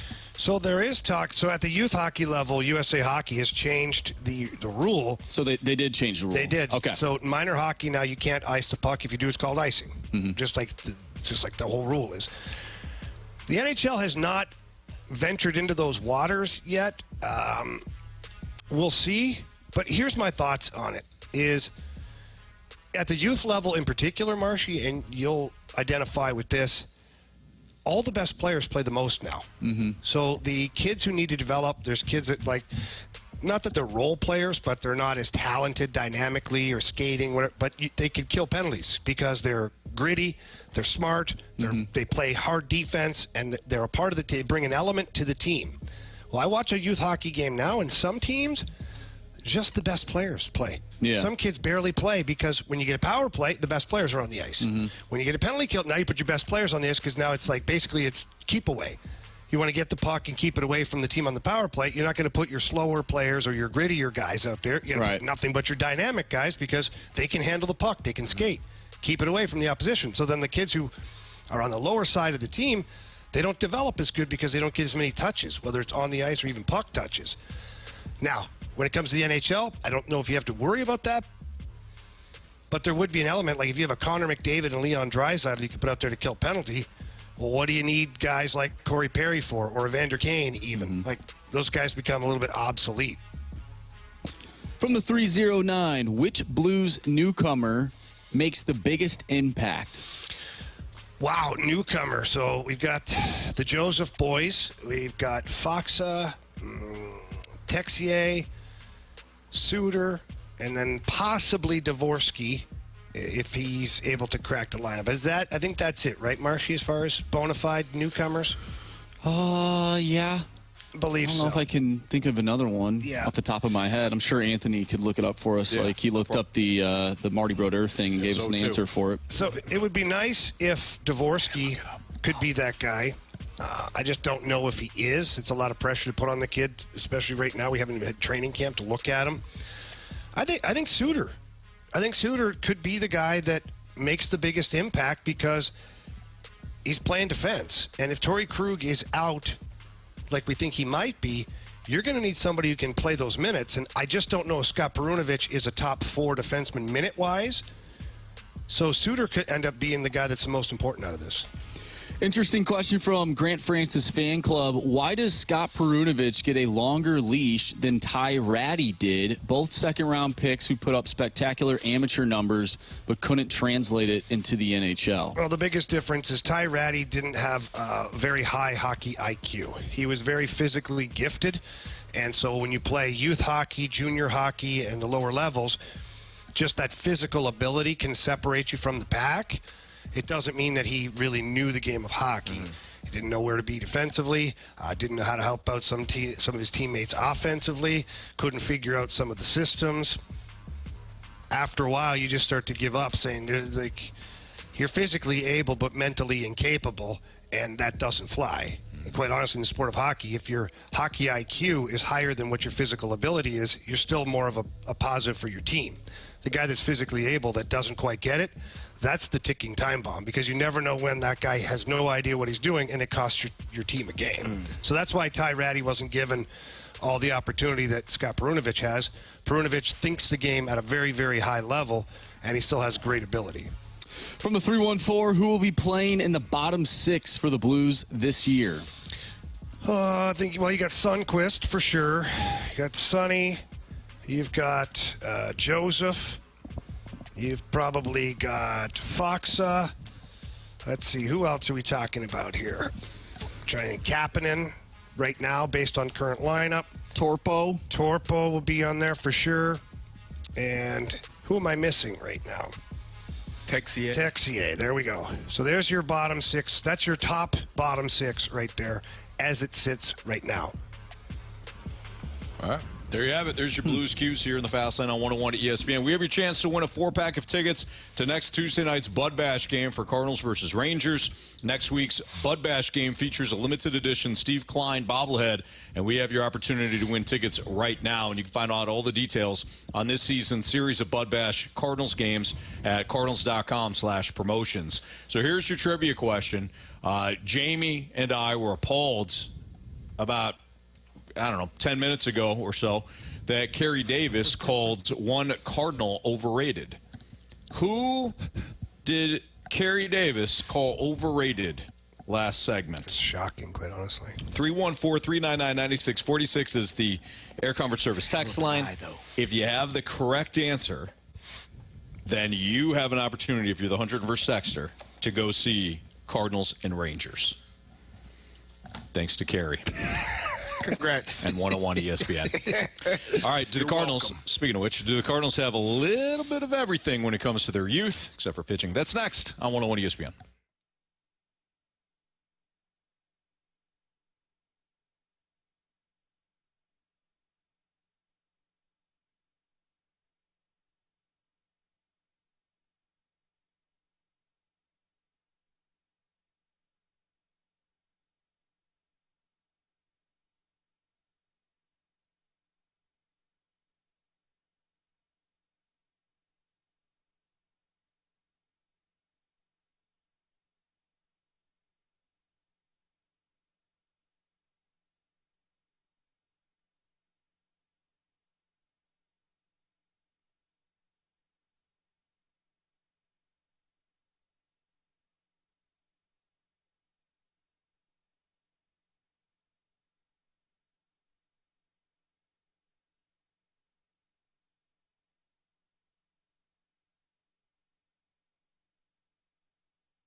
Grant Francis here with a Sports Center update brought to you by Saliga Heating and Cooling. Yesterday, the Cardinals fell in Pittsburgh 5-0. They lose 2 of 3 in Pittsburgh in that series. They're now 53-49 on the season, 6 games back of Milwaukee. In other news around the MLB today, Dylan Cease threw a no-hitter in Washington. Nationals were shut out 3-0 by the Padres. They'll be coming off of that shutout loss tomorrow here in St. Louis as the Cardinals welcome in the Nationals for a 3-game set this weekend. 7:15 first pitch tomorrow from Busch Stadium. Your starting projected pitcher for the Cardinals, Sonny Gray. I'm Grant Francis. The Sports Center update has been brought to you by Saliga Heating and Cooling, an independent American Standard heating and air conditioning dealer.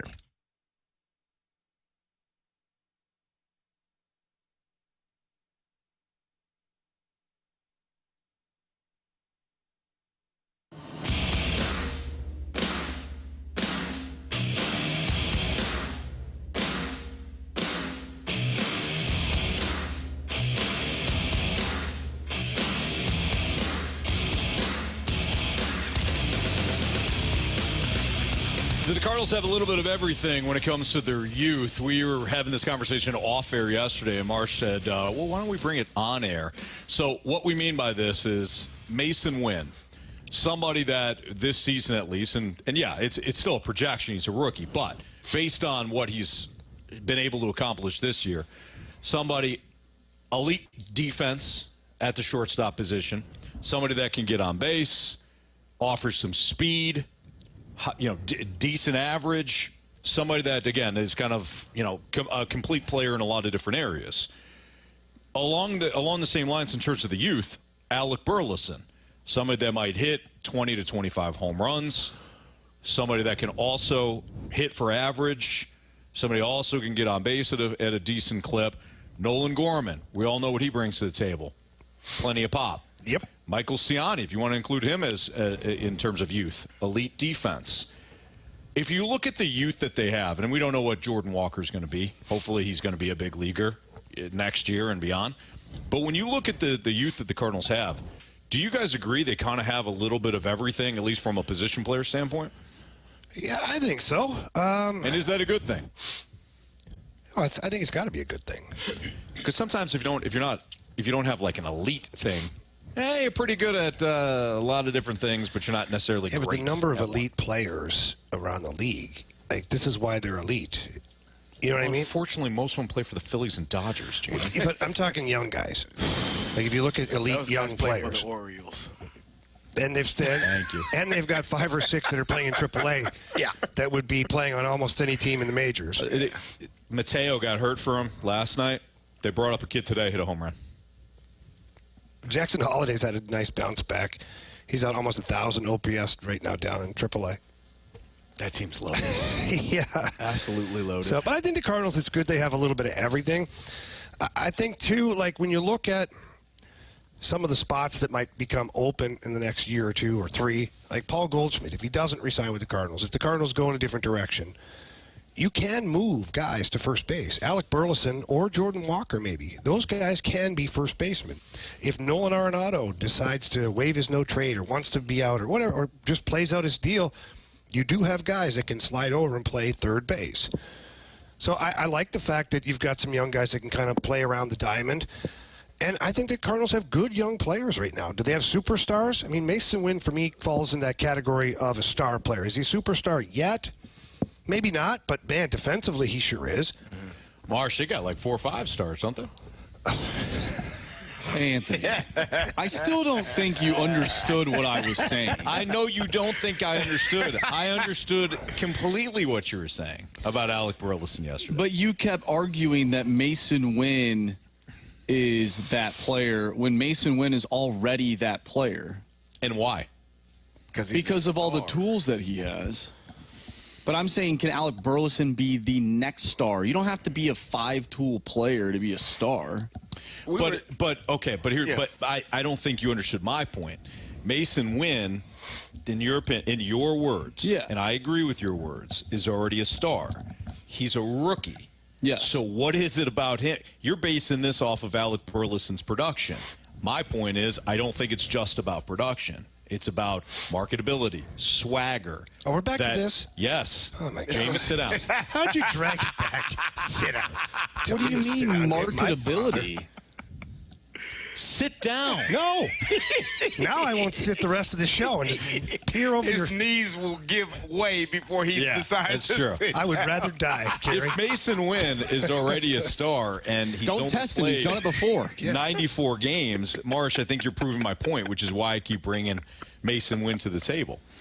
But Mason Wynn and Alec Burleson, like, they can both be stars. Like, I don't understand, and they can both be stars in their own way. I don't think Alec Burleson has the star potential like Mason Wynn just naturally possesses. He's a really good player. I don't think he's going to, like, Kyle Tucker is a great player.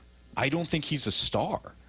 I think it's got like star to me is just as much about like marketability, profitability, buying the guy's jersey. Didn't we get the text yesterday? Yeah. About the jerseys. Who are the top 3 Cardinals sales? Mason Wynn, Brendan Donovan, and Lars Newbar. From a guy that said he works at the manager. Yeah, I mean, it's gospel. I mean, he would at least know more than we texted would. it in. Jamie. He knows about his one location. Okay, so but Brendan Donovan has been Has access to the entire database, He Anthony? did, I think. Probably. Mason Wynn's a star. Brendan Donovan's been on the team for a while. Hard-nosed baseball player that plays right into St. Louis. And Lars Nootbaar is an international star. Although one could argue he hasn't done enough on the baseball field to really garner that type of stardom. No disagreement. So why isn't Burleson? Because it's Ahead of just him. now happening. But Mason Wynn is just now happening. I understand that, but Mason Wynn is a highly touted prospect heading into last season, and he has the swag, he has the look, he has all of that. Your Honor, I rest my case. But that's not all that goes into being a star. Brendan Donovan is a hard-nosed baseball player. He doesn't have that same aura that Mason Wynn has. So he's a star within St. Louis. People like Brendan Donovan. We were discussing this on the way out, and I think Anthony, and maybe you forgot this point. Probably. When you head talk about stars or people that are superstars, guys, that they are usually people that do things that the average Joe cannot do. And so when you look at Mason Wynn, you look at him and say, I would never be able to throw a ball that hard in my life. I would never be able to, get in the hole and pick that ball and be able to make that play. When you look at Alec Burleson, even when you look at Nolan Gorman, because we compared him as well, who had more star potential. Yeah. For me, it's probably Nolan Gorman because he crushes the baseball when he hits it. So does Alec Burleson. He has some of the best bat-to-ball skills on the team. Not to the level of Nolan Gorman, in my opinion. And so when you're looking at guys that are stars, again, they are people that do things that you are unable to do. And Lars became a star because of the international aspect of it with the World Baseball Classic and great smile and somebody you could market and somebody that people want to look at and listen to. They want to buy something from him. He's selling salt shakers, pepper grinders all over Japan. And that star, I think, Marsh, to your point about production, I think that star is now fading. I agree. Because you have to also have the production. And I think you're looking at this why is Alec Burleson in real time right now is not a star? I would agree with that. I am looking at next year. I'm looking at 2 years down the road. I'm looking at 3 years down the road. Mm-hmm. If he continues to play the way he's playing right now, the latest Instagram video on the Cardinals' Instagram page is a video of Alec Burleson. Sure. They are starting to promote Alec Burleson. Why? Because he's playing very good baseball, and he's one of the reasons why your team is even in the position that you're in right now. Yep. If he continues to do that, he's batting second. If he continues to do that, he will be a star within St. Louis. He might not be a star within baseball, but in the city of St. Louis, because of the way he plays and what he does on the field and then that look to him and the whole baseball feel to him, St. Louis fans will respect that and they'll be drawn to him. Jamie, that is my thoughts? point. Jamie, your thoughts? I think if Alec Burleson plays without his shirt on, he's a star. And to your point about Gorman and the 314. Big puffy chest hair. You know, Anthony. Gold chain, that cross hanging down, and that That's different. thick mound of chest hair. It's different. Like, okay, Jordan Walker, why is he a star? He's not. He's not. But he's a huge name in St. Louis. Why is that? Because he's a highly touted prospect. But I wouldn't. But I wouldn't argue that Jordan Walker is a star. I think understand what there's you're You get trying. what I'm saying? You're trying to do the prospect thing. I don't think that Mason Wynn is a star just because he's a pro. Okay. I think it helps. If Alec Burleson was first-round draft pick and he's I don't doing think what he he's doing has. right now, is it still, oh, no, he looks like a softball player? Well, that would. I but, think that plays into it, though. See, like when you're talking about, it is about marketability, like what people want to see. Not that Alec Burleson is not a handsome man, but what you compare him to Mason Wynn, you're going to. That's just how it goes. Oh, you think Mason Wynn's more handsome than Alec yes, Burleson? I do. yeah, I think so too. that's. I don't think that's. I don't know. It depends what you're looking for.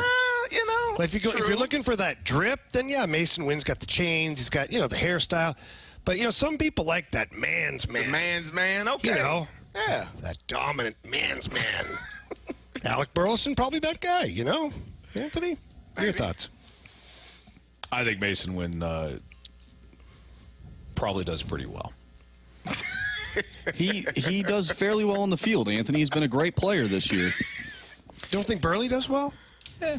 He's got a lovely wife. I'm sure he does. Does he? Yeah. Good. Fantastic Well, then he's girl. then you know what? Then he's winning. He's ultimately winning. Exactly. Correct, Anthony. Yeah. I just, So is Mason Wynn. you guys are annoying me. I know. I can You're tell. so. I can actually, Now. Marsh is that I. It does. Oh, I'm starting to hear so annoyed. What is going on here? we're getting that feedback. Oh, feedback.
You're in the fast lane on 101 ESPN, driven by Scrap Mart Metals Recycling.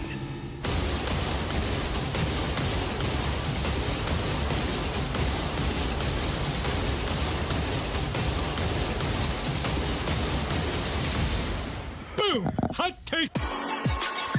Time to play Hot Take or Hot Garbage here in the Fast Lane on 101 ESPN with Carey Davis and Jamie Rivers. I'm Anthony Stalter. Andrew Marsh with your Hot Takes or Hot Garbage. All right, from the 314 Hot Take or Hot Garbage. If instigating was an Olympic sport, Jamie would be bringing home gold for Canada. Oh, no Hot question. take. Absolutely. Yeah. Oh, yeah, guys. Absolutely. And he is his ability to stand on his word. He's going to stand here for the rest of the show because Anthony told him to sit down, and he ain't going to sit down at all. That's going to work out. Maybe not the way I wanted to, Carey, but it's going to work out just fine. His knees are going to be real sore. He's been in hockey. Tired. He's been in hockey skates here for a while. So. Yeah, feels good to stand up. Sitting down, knees get a little rusty. But yeah, Marshy, I think I do okay in that. And remember, How many fights you think you instigated in the NHL? Oh, hundreds. Like were you like for yourself and for teammates? Oh yeah, for everybody. Tony Twist used to sit there on the bench and he'd say, "Hey, I'm bored. Go find me some work." Really? And I would do that. Really? Yeah, gladly go find him some work. And even with my own teammates sometimes, like guys that were kind of tough guys, to come back and get to the bench and be like, "I can't believe you let him do that to you. What are you talking about?" I go, "Look, he's laughing with his teammates right now, and you're just sitting here. I can't believe that." They'd be, "Oh, I'll show you." Oh, whatever. Hey, look, I'm not saying, but they're laughing. And the guy goes right after somebody the next shift. It's like, put that one in there. Perfect. Oh man. It kind of reminds me a little bit of are you guys watching Receiver on Netflix? Yes. Mm-hmm. So I'm to the episode where Amon-Ra St. Brown was in Tampa, and he caught the pass, and he slid because he had like three guys in front of him, and then his teammates were all busting his chops on the sidelines because he kept saying, he's like, "Yeah, I slid. There's three guys in front of me." Like, what? Are you really, you slid? They're all just giving him crap, but he was funny too. He goes, "Trust me, I had plenty of hits after that." They show how many times he got crushed.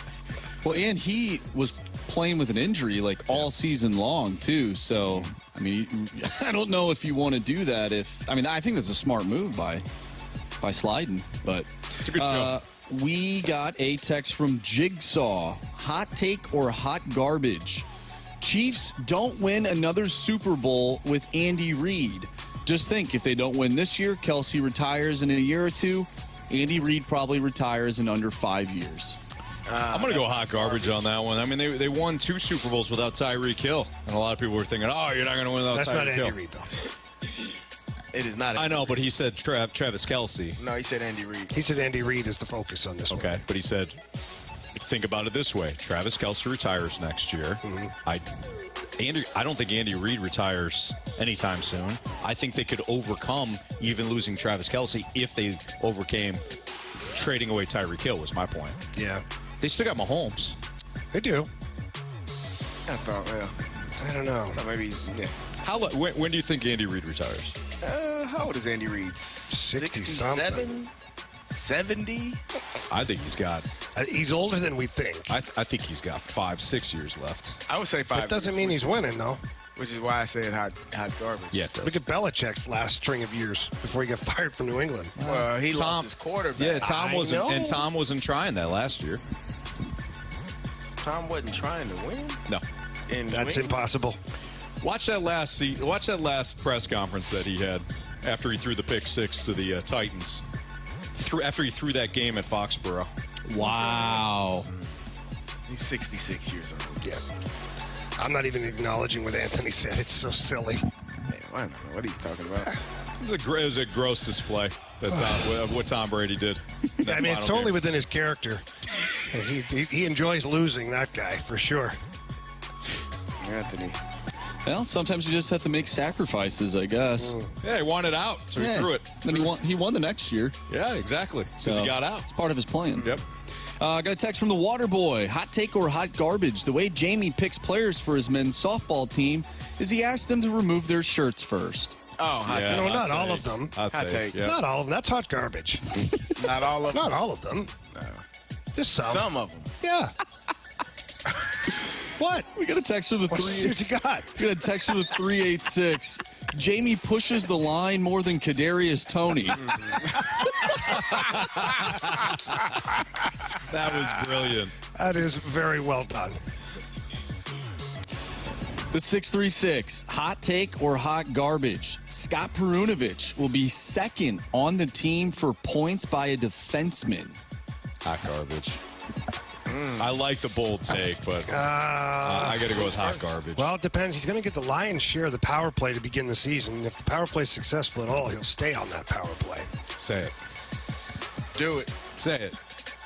Which one am I supposed to say? Hot take. Hot take. Your actual feelings on it. Yeah, hot take. You think Perunovich Yes. will finish second Yeah. in points for defensemen Yeah. by the end of the year?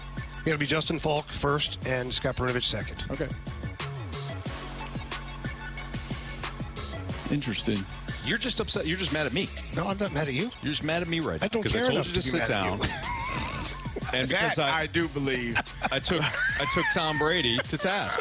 That I do. Oh, you're going back to Brady now. Yeah. Why don't you You're go back upset. to Alec Burleson? while You you're don't at it? need to. I don't want to lose Marsh for the rest of the show.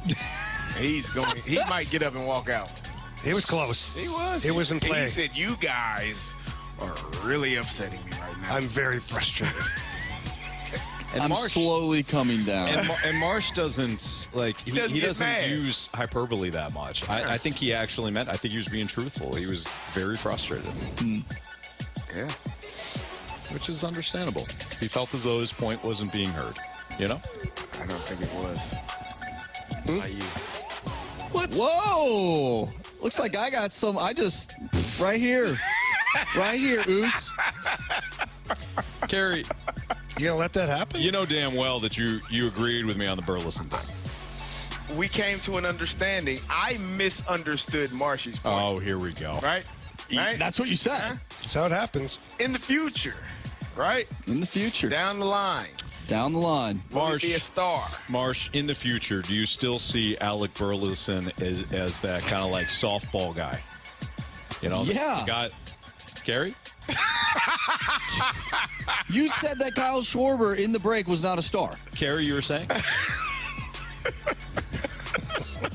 This is going back again. Carey, do you want to say anything before we break? Do we have another question? Hot take or hot garbage? Yeah, this one's fun. From the 314, hot take or hot garbage? Team USA men's basketball is Team LeBron. He rules. That's hot garbage. Yeah. I mean, What are LeBron your thinks hands up that. for? LeBron thinks Why are that. your hands up? Like you're questioning it. I'm not, actually. He's Italian. That's how he talks. Jamie's 100% right. That wasn't even a shot. He's just spitting truth. He knows. He sits next to me all the time. Yeah, when he gets fired up, you have to put on protective eyewear. Yeah. The 618 with just a great text. You're not mad at me. You're mad at your dad. Nice job, 618. Wow. Yes. I gotta give you an applause Yes. on that one. We got to end it on that. Nice job, 618. Well done. Wow. All right, we have the Gauntlet coming up next on 101 ESPN.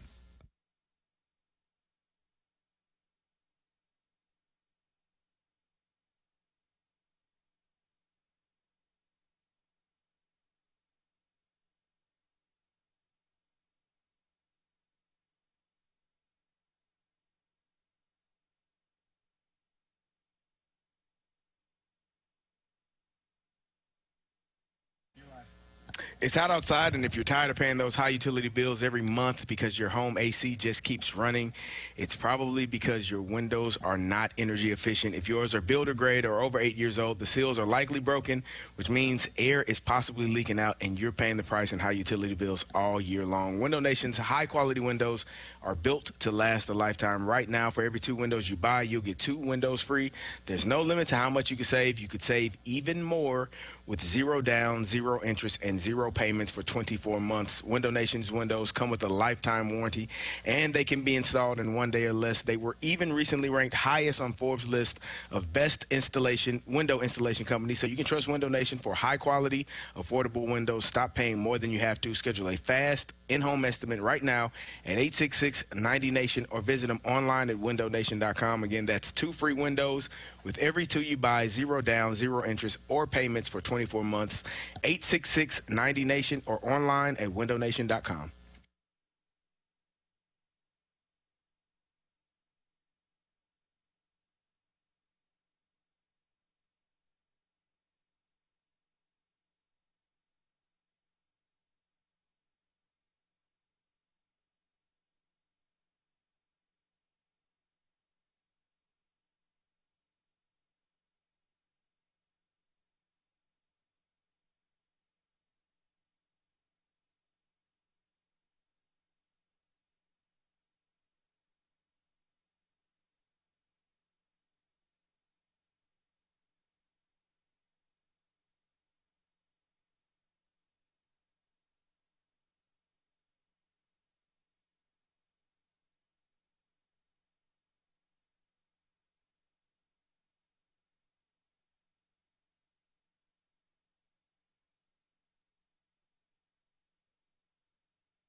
back to the Fast Lane at Blues Youth Camp.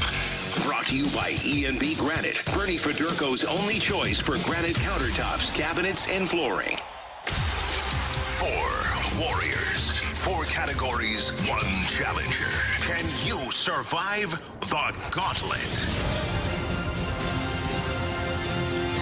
401, your time check is brought to you by Clarkson Jewelers, an officially licensed Rolex jeweler with Jamie Rivers, Carey Davis, and Andrew Marsh. I'm Anthony Stalter, and we welcome in Michael, a proud member of our Navy. So, Michael, thank you so much for your service. We appreciate that you're participating here in the Gauntlet, and thanks for listening. Thanks for having me. It's our pleasure, Michael. All right, is this your first time? Yeah, it's my first time. All right, so I'm sure you've given it some thought. Who would you like to take on today? Andrew Marsh, Carey Davis, me, or Jamie? I would like to take on Jamie. I knew it was coming. Right, Jamie Rivers. So a little backstory. Michael is the son of a very great person, great friend of mine, Jane, and her boyfriend, Mark, her fiance, Mark. And so we spent the weekend together. I think it was Memorial Day or I don't know. It's one weekend. Got to know Michael, and he told me if he ever got on, he was coming for me. So Nice. Good. good luck, Michael. A man of his word. Thank you very much. All right, buddy. All right, so Jamie is going to make his way into our makeshift cone of silence here at Centene Community Ice Center. Michael, you're going to go ahead and tell Grant to spin the wheel. All right, spin that wheel.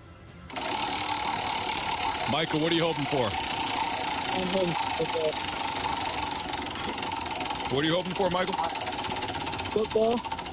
Football. Okay. Well, let's see what Grant has to say about that. Well, it was hockey all the way, and then the last little bit, it flipped to baseball. We got baseball today. Okay. All right. Ooh. Michael, how do you feel about baseball? So. Okay. All right, well, here we go. Question number 1. And by the way, here's the rules of the game. 4 baseball questions for Michael. Same 4 questions will be given to Jamie. Each question is worth 2 points unless Jamie or Michael ask for the options. If they ask for the options, those questions become worth 1 point. All right, Michael, you ready? Yes, I'm ready. All right, question 1. On Sunday, July 21st, Jim Leland was among those inducted into the Baseball Hall of Fame. How many pennants did Detroit win during his tenure as the Tigers skipper?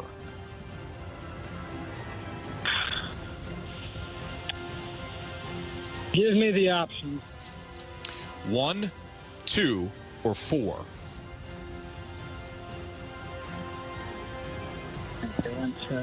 I'm going to go 2. Final answer? 2. 2, final answer. All right. All right, Michael. Pirates ace Paul Skeens just suffered his first loss since May 25th. Last year, name the school that took down Skeens in the 2023 SEC tournament.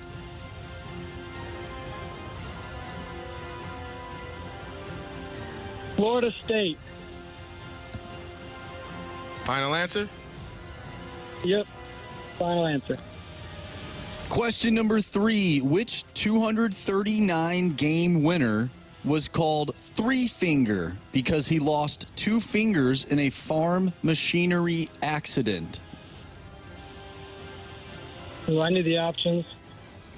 Your options are Kid Nichols, Pud Galvin, or Mordecai Brown.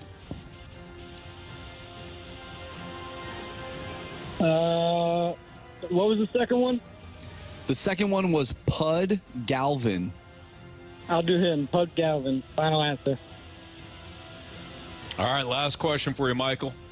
Yogi Berra, a proud son of The Hill, managed both the New York Yankees and which other team? The Detroit Tigers. Final answer? Fine. All right. We'll bring back Jamie. How you feeling, Michael? Not great. Not great about that one. Not great. Okay. Here we go. We'll see. Jamie, here's the good thing. Jamie's not paying attention. At all. He hasn't looked up once. Now he's looking around, but boy, this is pathetic on Jamie's part. This is 2 days in a row here where See, Jamie clearly is not looks paying to the- attention. Marsh No, he is looked trying to up get right his this attention. time. All right. You know, he's done the gauntlet before, right? He knows how long it takes typically. So Sometimes. Hey, Jamie. Hey, guys. How are you? Good. All right. All right, Jamie. How'd my guy Michael do? Well, Jamie, you know, tell him the topic. Baseball. Oh, I love baseball. And Jamie, Yeah. pack a lunch. Oh, dang. I don't know if I like that. Question 1, Jamie. All right, let's go.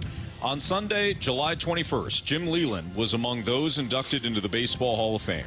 How many pennants did Detroit win during his tenure as the Tigers skipper? Ooh. Just the Tigers, okay.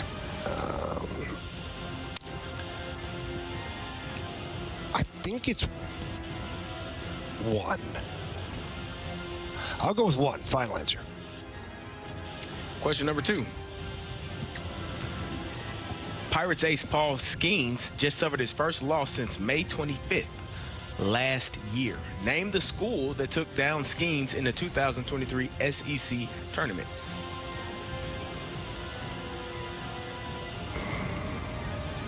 Options, please. Is it Arkansas, Florida, or Missouri? Florida. Final answer. Question number 3. Which 239-game winner was called Three Finger because he lost 2 fingers in a farm machinery accident? Well, it can't be any time recently, that's for sure. I'll take the options, please. Your options are Kid Nichols, Pud Galvin, or Mordecai Brown. Those are some really great names. Let's just be honest. Those are 3 all-star I names. thought the same thing. Yeah, like, wow. Let's go with Mordecai. What's his last name? Mordecai Brown. Mordecai Brown. I feel like that one's a fun name. No idea. All right, Jamie, last question. Let's just say Raleigh Fingers. Yogi Berra, a proud son of the Hill, managed both the New York Yankees and which other team? I have an idea, but give me the options, please. The Milwaukee Braves, the New York Mets, the Cleveland Indians. Okay. New York Mets, final answer. Woof. All right, let's go over these. Michael versus Jamie. On Sunday, July 21st, Jim Leland was among those inducted into the Baseball Hall of Fame. How many pennants did Detroit win during his tenure as the Tigers skipper? Michael, you said 2. Jamie, you said 1. Correct answer is 2. 2 is the correct answer. 2006, of course, when they played the Cardinals, and 2012 when they got swept by the Giants in the World Series. That's the one I didn't remember. Michael did use the options, though, so he's got a 1-point lead. Pirates ace Paul Skeens just suffered his first loss since May 25th last year. Name the school that took down Skeens in the 2023 SEC tournament. Michael, without the options, said Florida State. Jamie, with the options, took Florida. Correct answer is? It's Arkansas. Arkansas beat him. So Michael's still with a 1-point lead over Jamie. Uh-oh. Ooh, let's go to the last question. Yogi Berra, proud son of the Hill, managed both the New York Yankees and who? Michael, without the options, took the Tigers. Unfortunately, they weren't one of the options. Jamie, you said the New York Mets. Correct answer is? The New York Mets. Yes. Jamie ties things up. 1-1. It comes down to this. Which 239-game winner was called Three Finger because he lost 2 fingers in a farm machinery accident? Shockingly, you guys both used the options. Michael, you went with Pud Galvin. Jamie, you went with Mordecai Brown. Yeah, good old Mordecai. If it's Mordecai Brown, Jamie wins. If it's Pud Galvin, Michael wins. Michael? You have chosen poorly. You lose. Mordecai. Mordecai Brown, Indiana's first baseball Hall of Famer. Michael, I'm sorry, man. He beat you 2-1 today. All good. Thank you guys so much for having me. I had a good time no matter what. It's our pleasure. And again, thank you for your service. All right, thank you very much. And Jamie, thank you very much for the shout-out the other day. Had a great time with you. Let's do it again soon. You got it, brother. Absolutely. You stay safe, and we'll see you soon. All right. Thank you. All right, there you go. Thanks, Michael. Yeah. Nice job, Jamie. That was a tough one. That was a squeaker. You squeaked that one out. Mordecai. Mordecai Brown. Oh, my goodness. I'm surprised RL Chalk and Schoolboy Rowe weren't options. Yeah, no kidding. Which two fingers was he missing? I don't Would it have know. to be the ring and the pinky? I think it would be that because you could still you can throw. still grip a ball. The primary fingers for Yeah. throwing a baseball are your index, your middle finger, and your thumb. I was trying to do the math over here. Which Like, it'd be a little tough to throw the circle changeup with 3 fingers. Yeah. which digit was missing? I mean, hey, that's impressive. Yeah, Yeah. Yeah. I got it. Would you rather be known as 3-finger or Littlefinger? 3 finger. Yeah. You know who Littlefinger is, right? Yeah. Yes. From Game of Thrones. That guy was a huge assault. Did he only have 1 finger? No, he was just a little. That was his name. Yeah. Did he only have 1 finger and it was little?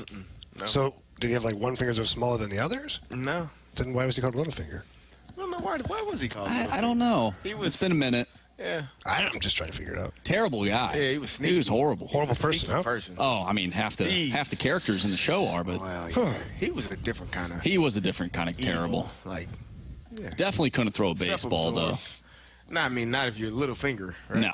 Yeah, but it depends if he has all 5. It doesn't mean you can throw a baseball, though. What he can't do is play quarterback in the NFL. He That's cannot for sure. do that. Very true. Yeah. Is Mo's vision of veterans coming to fruition? We'll explain what that means next on 101 ESPN.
pros and one average show. You're listening to The Fast Lane on 101 ESPN, driven by Scrap Mart Metals Recycling.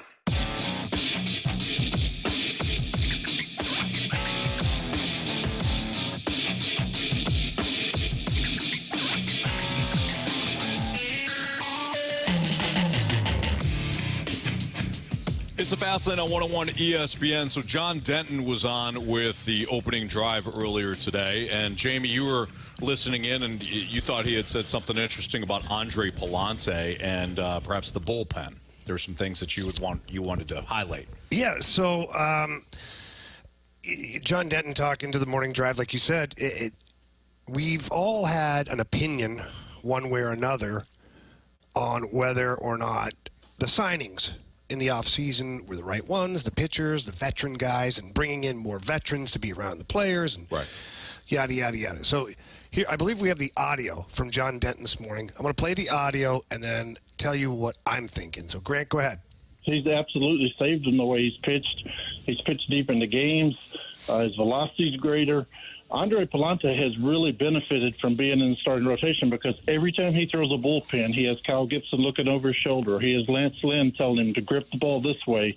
He has Sonny Gray teaching him how to throw his cutter and how to throw a better sweeper.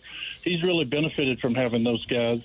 He's bailed them out. But I think you could put him in there, and Andre Palante could be your spot starter. He could be your guy that helps you avoid the situation you had yesterday where, Matthew he's just not a starter right now. He doesn't have anything to get right-handed bats out, and you could keep him in the role where he thrives instead of having to throw him out there like you did yesterday. So was John Mozeliak's ultimate vision having veteran guys around to help develop the young guys? Because let's go back to last year when Nolan Arenado specifically said, we got a lot of young guys. Mm-hmm. And take that comment however you want, but I perceived it as like, we got a lot of young guys. There's only a couple of veteran guys. It's a lot right now. This is a lot for us to try and be like helping this team. You got Goldie, you got me, and that's kind of, you got Waino, but Waino's kind of hurt and whatnot. Yeah. So you get to the offseason and you sign Gibson, Lynn, Carpenter, Crawdaddy comes in, But I think there's value in that because Andre Palante, after one of his starts, he was open and honest about it, saying, like, he was throwing a bullpen, and Kyle Gibson, like, well, what are you doing? Mm-hmm. He's like, I'm just throwing a bullpen. Well, what are you trying to accomplish? Yeah, what are you doing? He's like, I'm just throwing a bullpen. Well, that's not how it works, kid. Right. You find something that you need to work on, and you work on it in your bullpen, and if you have questions, you ask or you talk about it. And I'm paraphrasing a little bit, the whole story here, but that was the gist of it. So now you've got guys, and Waino used to talk about this too, how when he was younger or even middle of his career, they all watched each other's bullpens, have little tricks, questions. Some guy throw a pitch. Hey, man, what was that? Like, how do you throw it? What's the grip on the baseball for that? Andre Palante right now is benefiting by having guys like Gibby and Lance Lynn standing around. He said Sonny Gray's teaching him how to throw that sweeper a little better or how to grip the ball to get better action on it. Yeah. That's invaluable. And look at the way Palante's playing. So it's almost a direct result of having these veteran guys around. And I know some of the cue the text line, well, what are the coaches doing then? Okay, sometimes it's easier coming from the teammate. I think it's kind of fair, too, though. It is kind of fair. So, I don't know. I just think that we criticized Mo for some of the signings, but maybe this was the vision he had all along, is that some of these veteran guys could help with the development of the players. Now, certainly on the pitching side, it looks like that's paying off when it comes to Andre Palante. Yeah, if that's the vision, you're right. Then that vision is coming to fruition. Yeah, because you're trying to. In an ultimate world, you don't need veteran staff to do that, right? So if the text line does say where's the organization, I do think that there's something to that comment. Like that's part of your culture, right? Like we're going to do it the right way in the minor leagues. Belichick, attention to detail. We know how to approach this. Or Andy Reid, attention to detail in the Super Bowl. Everybody knows what the overtime rules are and things like that. Like if we get into the overtime, but this is what we're going to do because this is the rules in the playoffs, right? So I do think there's something to an organization saying this is how we want our bullpen to be run. You may not think it's a big deal, but here's why it is. So Palante gets up to the big league levels. It shouldn't have to take Kyle Gibson doing it. I do think there's something there. I do as well. However, you sign these veteran guys to accomplish a couple of things. Gibson and Lynn bridge the gap between where you are now in the rotation to where you want to be with some of these young guys. You also, and we saw it in April, if the team gets off to a bad start again, do you have enough veteran guys to say, slow down, we're fine. Keep a lid on it. We're fine. And that's what happened. You didn't hear a lot of guys freaking out again in April. You didn't hear a lot of the backbiting. Wilson Contreras didn't have tire marks all up and down his back. You're right. This time. The clubhouse seems to have been fine right from the beginning. Absolutely. So I think so I think it's a couple of things. And then, yes, helping out some of these young guys. So I think in that regard, Mo did a nice job. Plus, I think the salsa sales probably went up a little bit. I don't know. So if we flip the script here, though, we just talked about the veteran leadership from the bullpen standpoint, the pitching. Yeah. Where do you think the veteran leadership is coming from the positional player side? Brendan Donovan. Yeah. I don't disagree with that. But is that... Wilson Contreras. I think Wilson, too. I think that he's a fiery guy. But ultimately, Brendan Donovan is still a young player within the league. Mm-hmm. His experience in the league is not that you'd be like, oh, that's a veteran guy. Right. I'd be listening to Donnie, yeah. You know?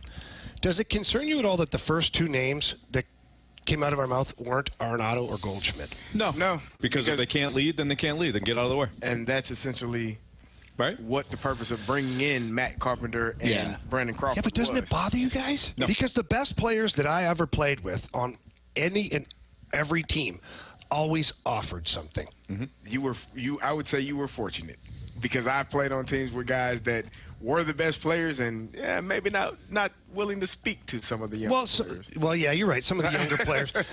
You're right. Hockey maybe is a little different. I don't know. And not every guy I played with was just like open, like come over and grab you and say, hey, kid, let me show you something. No. Yeah. But like I remember walking up and talking to, like asking Al McInnes something and him telling me. And then I remember playing with Al and then how he wanted both he and I to play a 3-on-2 and how we could end the play quickly. And it was unbelievable. All of a sudden we're ending plays at the blue line like every single time. Right. And I was like, oh, my God, I would have never been able to figure this out if it wasn't for like the way Al wanted to play, specifically with me as his partner. And I took that knowledge later on, and then I started handing that down to young defensemen I play with. I was like, hey, guys, if you do it this way, it's like a lot easier. Yeah. So I'm just wondering, like, it's concerning to me that those two guys' names don't come up because they should be leading in some capacity. It was concerning a year ago when they were going in the direction that they were going, but then you got the answer as to, why and what was missing. And they said it was veteran leadership. I know. And you do question, well, you got two MVP candidates. One won the MVP. Why aren't they the ones speaking up? But if you have to do what's best, and that is going out and signing Matt Carpenter, which everyone was like, what is the purpose of this? Yeah. Well, it was because you needed a guy in that clubhouse to be able to, translate information to some of the younger guys and be able to give them that help that they needed. And if your two veteran guys, best two players, are unable or unwilling to do it, and I think it might be more of the unable to do it. Like it's just not in their personality. It's not in their character to lend that hand in that way. It's not comfortable for them. So we get a text message here from the 636 says, you're assuming they don't offer anything, though. Okay, so maybe you're half right, but here's where I go with it is enough. When I hear players talking to media, doing interviews and discussing the clubhouse and managers that are discussing the club, their names are not brought up. Right. We've heard about Brendan Donovan. We've heard about Nolan Gorman. We've heard about Contreras. We heard about Sonny Gray. Sonny Gray was a stranger to the team. Mm-hmm. And in spring training, what did you hear? He's out there yelling out the pitches he's going to do. He's talking with Contreras. He's developing a relationship. Like, it's not that I'm assuming anything, but if these guys were the leaders that we would like them to be, you would hear about it over. How many times do you hear about Ryan O'Reilly? Yeah. How many times? The moment he stepped onto the ice here at Centene Community Ice Center, people are like, oh, he was doing extra work with the kids. He's grabbing this. Like, the moment he touched the ice. Mm-hmm. you heard about his name. Yeah. And it's been how many years now? We don't even hear about these guys as top of the leaderboard when it comes to leadership. Right. Well, what if they just simply don't know how to communicate that? Like what Carey just said, they might not be able to do that. Who knows if, that's in their repertoire as a person, as a player. I don't think we should necessarily berate them for that. I'm not berating them. No. At some point, you have to offer something, Marshy. And maybe they do. We're not in the clubhouse every day. We have no idea. You're right. Maybe they felt like they were out on an island last year because there weren't enough veterans in there. And perhaps, and maybe I could be wrong. Obviously, you two were professional athletes. Is there something where there is a veteran guy and for some reason a young player is like, man, I don't know. Like, I need. These guys are too good almost to where I'm almost intimidated by what they tell me. I don't end up doing it. But then you bring in a guy like Matt Carpenter, who's a solid player. He's no superstar like those two guys are. So maybe you're a little bit more like they're almost like the assistant coach type thing. Yeah, you can go talk to the head coach and he can give you some pointers and whatnot, what you need to work on. But the assistant coach is like that liaison. Could Matt Carpenter essentially be that assistant coach with these players? I would disagree with that because I think it's on that player to make that younger player feel more welcome. There was not anybody in that clubhouse that was bigger than Albert Pujols, and you saw Lars Newbar sitting right next to him for sure every time they panned the camera into the dugout. So that's on the veteran player to make that younger player feel comfortable. You're not going to get. In my opinion, I don't think that Nolan Arenado is going to give you better hitting advice from a right-handed batter standpoint than Albert Pujols can give you. Maybe he explains it better than Nolan Arenado does, or maybe explains it better than Paul Goldschmidt does. But there shouldn't be a fear. Your teammates, number one. Like, it's not like you see these guys every single day. Maybe you're in awe when you first meet them, but by it goes away quick. June and July, like that's your teammate and you are one of the guys. So having that conversation, it shouldn't be kind of what you're thinking. It's more familiarity than that. And my comment, quite honestly, is not so much that I'm calling out Goldie. It's not so much that I'm saying Goldie and Arenado don't lead. They're not leaders. I'm not saying they don't do anything. My comment is that their names are not brought up first. Whenever their players are asked, or managers or people, their names are not brought up. I don't know what they do or what they don't do. Quite honestly, I don't care. But if they're doing as much as we think they should be doing, their names would automatically get brought up. Hence the Ryan O'Reilly thing. You couldn't say anything about the Blues that year without talking about Ryan O'Reilly. And it's not like Ryan O'Reilly went out and told the media. He's a very quiet guy, too. Yeah. Very unassuming that way. So for me, it's not about what they do and what they don't do. It's the fact that they're not the first ones that people talk about. This is a picture that the 616 just sent us to the Air Comfort Service text line. Interesting photo. I don't want to read too into it, but it's a picture of the Cardinals, their starting lineup, which looks like it is at the beginning of the year because Jordan Walker is standing on the first base line. But there are 5 players, all young players, standing on the right side. Massive gap, and I mean massive gap. And then Paul Goldschmidt and Nolan Arenado. Again, don't want to read too much into this, but that is interesting. It's an interesting photo. You know, Marshy, this is opening day, and they have those big Ford F-150s. I'm sure that space was there so that the Ford F-150 could drive through. I don't think the Ford drives through the players, Carey. No, Jamie, now. Listen, maybe over something. But listen, that's where the Ford F-150 had to clear the field and make it through. Yeah, it's opening day. As you said, Jordan Walker is there. So, don't read too much. Carey, your argument reminds me of the time that I always try to tell people the LED lights that were swapped out before Ozuna tried to climb the wall for no reason. Same thing. Yeah. Blinded him. He couldn't see. He lost the ball. He lost track of it. Yeah. It was daytime, but that's neither here nor there. Sometimes you get the lights come on during daytime. You know what, though? There was another player that always stood off to the side on, right before the game would start.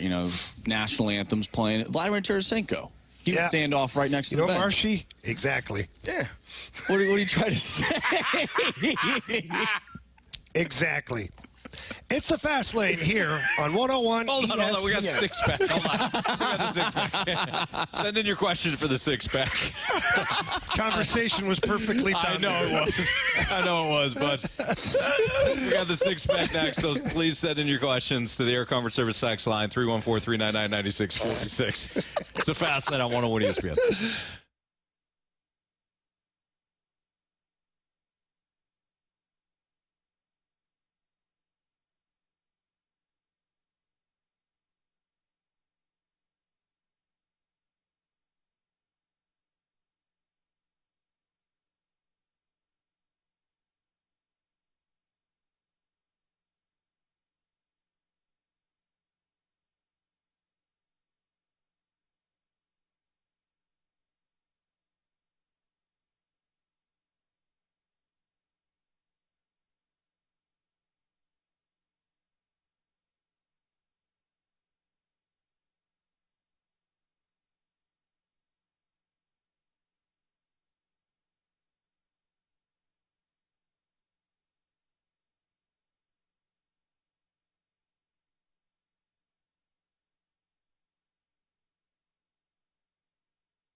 Grant Francis here with a SportsCenter update driven by Johnny Londoff Chevrolet and Johnny Londoff Autoplex. Cardinals out-hit the Pirates yesterday 6-5, but nothing to show for it as they were shut out 5-0 as they dropped 2 of 3 in that series in Pittsburgh. They're now 53-49 on the season, 6 games back of Milwaukee and still 1 game up on Pittsburgh. In other MLB news today, Dylan Cease threw a no-hitter for the Padres as they downed the Nationals 3-0. The Nationals will be coming off that shutout loss tomorrow as they're here in St. Louis to start a 3-game set with the Cardinals. It'll be a 7:15 first pitch from Busch Stadium, and Sonny Gray is your projected starter for the Cardinals. I'm Grant Francis. The SportsCenter update's been driven by Johnny Londoff Chevrolet and Johnny Londoff Autoplex. See them at londoff.com. Chevy, together we drive. Are you kidding me? You're listening to The Fast Lane, live from Blues Youth Camp. Brought to you by E&B Granite, Bernie Federko's only choice for granite countertops, cabinets, and flooring.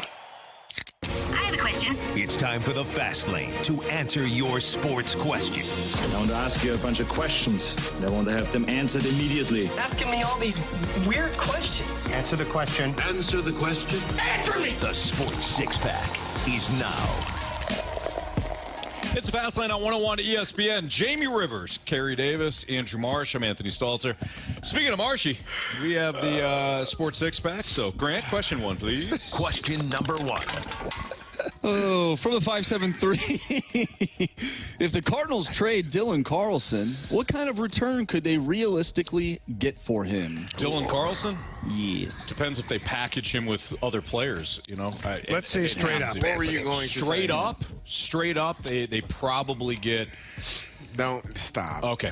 Stop. All right. Don't do that. Okay. Why has it got to be a package? Because I know Those where are you better. were going. I know where you were going, and I don't want you to do that to Dylan Carlson. He's working his butt off. Yes, he is. He's trying to, Yeah. You know, sometimes you don't play well. It's not for lack of effort. I just didn't know. And you know what? I'm not questioning the effort. Yeah. No. Guys I'm try not hard. Listen, I'm not questioning the effort, and I'll even go a step further. From an opportunity standpoint, I don't think they've given him the longest runway. Has he stayed healthy? No. But There you go. I mean, that's sometimes like, hey, we'll give you 1 game. You don't go 4 for 4, then guess what? You're going to be right back there on that sweet bench. I don't think the opportunities have been there. adds stress to you as well. But from a value standpoint, guy ain't worth the tuna fish sandwich at this point. See, I was going to say, I really needed to know what we were getting for Dylan Carlson. Why did you? Why? Like, hotel room? At this point, Is this a hotel room at the casino it type might be thing? a hotel. Yeah. And I'm only talking about its value from a baseball standpoint. Okay. Tuna fish on rye. Is it like fresh tuna fish, or is it like almost expired? No. It's fresh. Okay. Yeah. They go together like lamb and tuna fish. Tuna fish. Yeah. All right. But as you know, tuna, as soon as you get it open out of the can or the package, I don't eat it out of that. it starts to go. I eat the fresh tuna. Well, That I can pound. Yeah. All right. Yeah. Pounding tuna. Cheese? Does he get cheese on the sandwich at least? Cheese with tuna? What are you getting in return? No, I don't have any cheese on my tuna. I have. I like some soy sauce on it. Soy sauce? Yeah. I like the sliced raw tuna. Oh. like sushi? Yeah, kind Yeah. of. All right, that We're makes not more. talk- That we're not- makes more. No, I know you guys are talking about the tuna steaks or the can of tuna. I was talking about can of Yeah, tuna. no thanks. Yeah, we're talking about chicken. Can of corn. We're talking that- about the chicken of the sea. That comes out exactly the way it went in. No thanks. Yeah, No thanks. you thought we were talking about Now like. you want to add cheese to that? No. Yeah. I'm out. Sometimes you have to. Yeah. I am Get out. down. Yeah. Yeah. But no, I mean he doesn't have much. Unfortunately, he doesn't have much trade value. This right is now. the frustration that I have. This is one of the frustrations that I have with the Cardinals is you hold on to a player too long. We have talked about this. Bill Belichick, as much as people despise him, It's cutthroat. he did not care about your feelings when it mattered to the team. Right. I am going to get rid of you a year before I should, because I know next year your value is going to be bad. And I will not be able to get the return that I want for you then. And if that means you have one good year somewhere else, so be it. Congratulations. We both did a good job. We can shake hands and go about our way. And to your point, how many times did he really miss? Not many. Vince Wilfork? No. Malcolm Butler? No. Richard Seymour? No. Man, maybe a little. Maybe. That may have been his biggest miss, but we ain't talking about multiple seasons. But much? No. Lawyer Malloy had an okay couple of years after that, but he wasn't what's the Randy offensive Moss lineman at all. No, not at all. What was the offensive lineman that he got rid of a year, and I think he had just come off of a Pro Bowl year, and it was such a shocker. I'll have to find it. But either way, it was always, I'm going to get rid of this player a year before. And now you probably wouldn't do that with Dylan. I was going to say Dylan Cease. I wish we had him. I mean, does Dylan Brady Cross. count? No, that wasn't his. That was Brady's choice. That wasn't his. He had no choice in that one. Got it. And playing him? No, getting rid of him. And getting rid of him. No, Brady. Brady said, I'm out of joking. here. Brady left. Yeah. He sure did. Yeah. When you look up that guy's name, also look up the year that Martin Brodeur. Logan Mankins. It's 2002. Oh, Logan Mankins. Yeah. Okay. Thank you. 618. It was 2002, Marsh. Brodeur won 2 gold medals. Yes. 02 and 10. Is it 2002 or are you staltering me right I'm now? not. He won 2 gold medals. Okay. It was 02 and it was 2010. Look it up. But he didn't start in 2010. He didn't start that 2010. 2010 gold was final, or 2010 gold medal was game. the year. What? That was the Crosby golden goal. I thought Luongo played that year. Luongo played in that tournament, but I think Brodeur ended up getting the gold medal game, if I'm correct. I thought it was Luongo. They were in Vancouver. How do you not play Lou in Vancouver gold medal game? Just telling you. Wow. Jamie with just kind of a shutdown reaction there. Carey, Anthony, look it up. I know you guys are on that. Speaking of the Olympics, though, from the 314, if we can get question number 2, please. Question number 2. Thank you for that. Will you be watching the Olympics? What events are a must-watch? None. Track and field. All right. You know what, Anthony? I'm not a big. We get these Olympic questions, and then I'm honest. You and got people get upset with me. You should watch track and field. I don't want to watch track and field. It's I don't want 20 to watch people run. It's 11 seconds. Hey, do you have a ball in your hands? If you've got a ball in your hands, I'll watch you run. All right, well. A ball or a bowl? A ball. Do you have a ball? I heard bowl. I heard a bowl, too. That's fine. It's a new event. If you're carrying a bowl and you're mixing up some eggs, you're running, I'll The watch bowl you. relay race. Come on. You don't like the Olympics? It's not that I don't It's like fine. it. I don't. It doesn't appeal to me. It's not like I gotta watch it. You don't want to see I gotta Simone watch Biles track do and all of these field. flips No. in the air, which I think is amazing. Because Yeah. And again, the athlete's incredible. If you're telling me, I have other things that I can watch that are on at the time, I'm going to watch probably something else. Waterboy says Anthony hates the USA. Oh, come on. Now I'll back him up on that one. I don't think that's true. In that case, and I know you're being facetious, Waterboy, but in that case, I would hate all of the countries then that are participating. Wow, in you the just made the Olympics. list. Yeah. Woof. Good luck flying. This is why people. This is why people don't say how they don't really feel. exactly because of peer pressure. But you know what? I will not crumble to peer pressure. Anthony, I'm with you. I might not watch a single second of the Olympics. Thank you, Marsh. Really? I'm not kidding. It comes around If it's on once every TV, 4 years. Cardinal game, or you watching You're going to watch the luge Cardinals. in the winter? Well, Over water polo? Well, You're gonna hold on. watch- water polo. The Winter Olympics are way cooler than the Summer Okay. Olympics. So y'all don't want to watch beach volleyball. You want luge? Like, you Wait, want Luge seriously. action, or Men do or the women? or do you want the Minnesota Vikings week 4? Yeah. I want to watch Week 4. Thank you. What are you saying? That's what I'm saying is, Winter Olympics are on. You going to choose that over football? No. Oh no, I'll have multiple TVs That's You on. gonna different. choose that over hockey? No. Well, the hockey is part of the Olympics. There you go. That is true, which Whatever, helps. dog. It helps. There are only certain events that I actually care about, though, when it comes to the Summer Olympics. I like the track and field sprints. There you go. 4x100 relay. I do like the gymnastics. And I don't even know if I watched. I may catch a basketball game, but I don't. Since the Dream Team, they look good. The Dream Team looked amazing. Yeah, how'd you do against South Sudan? Exactly. Thank you, The Marsh. Dream Team in 1992. Oh, but that was the Dream their Team. closest margin of victory is like 30 points. 4 times. Yeah, but don't they call themselves the Dream Team? The Philadelphia this is the Eagles did Redeem too, Team. Anthony. No, that was already a team. Yeah, this is part 2. The Redeem Team Part 2. This is LeBron's team. The texter already said it was. All right, we'll continue our Sports Six-Pack next on 101 ESPN.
It's time for the Fast Lane to answer your sports questions. I want to ask you a bunch of questions. I want to have them answered immediately. Asking me all these weird questions. Answer the question. Answer the question. Answer me! The Sports Six-Pack is now.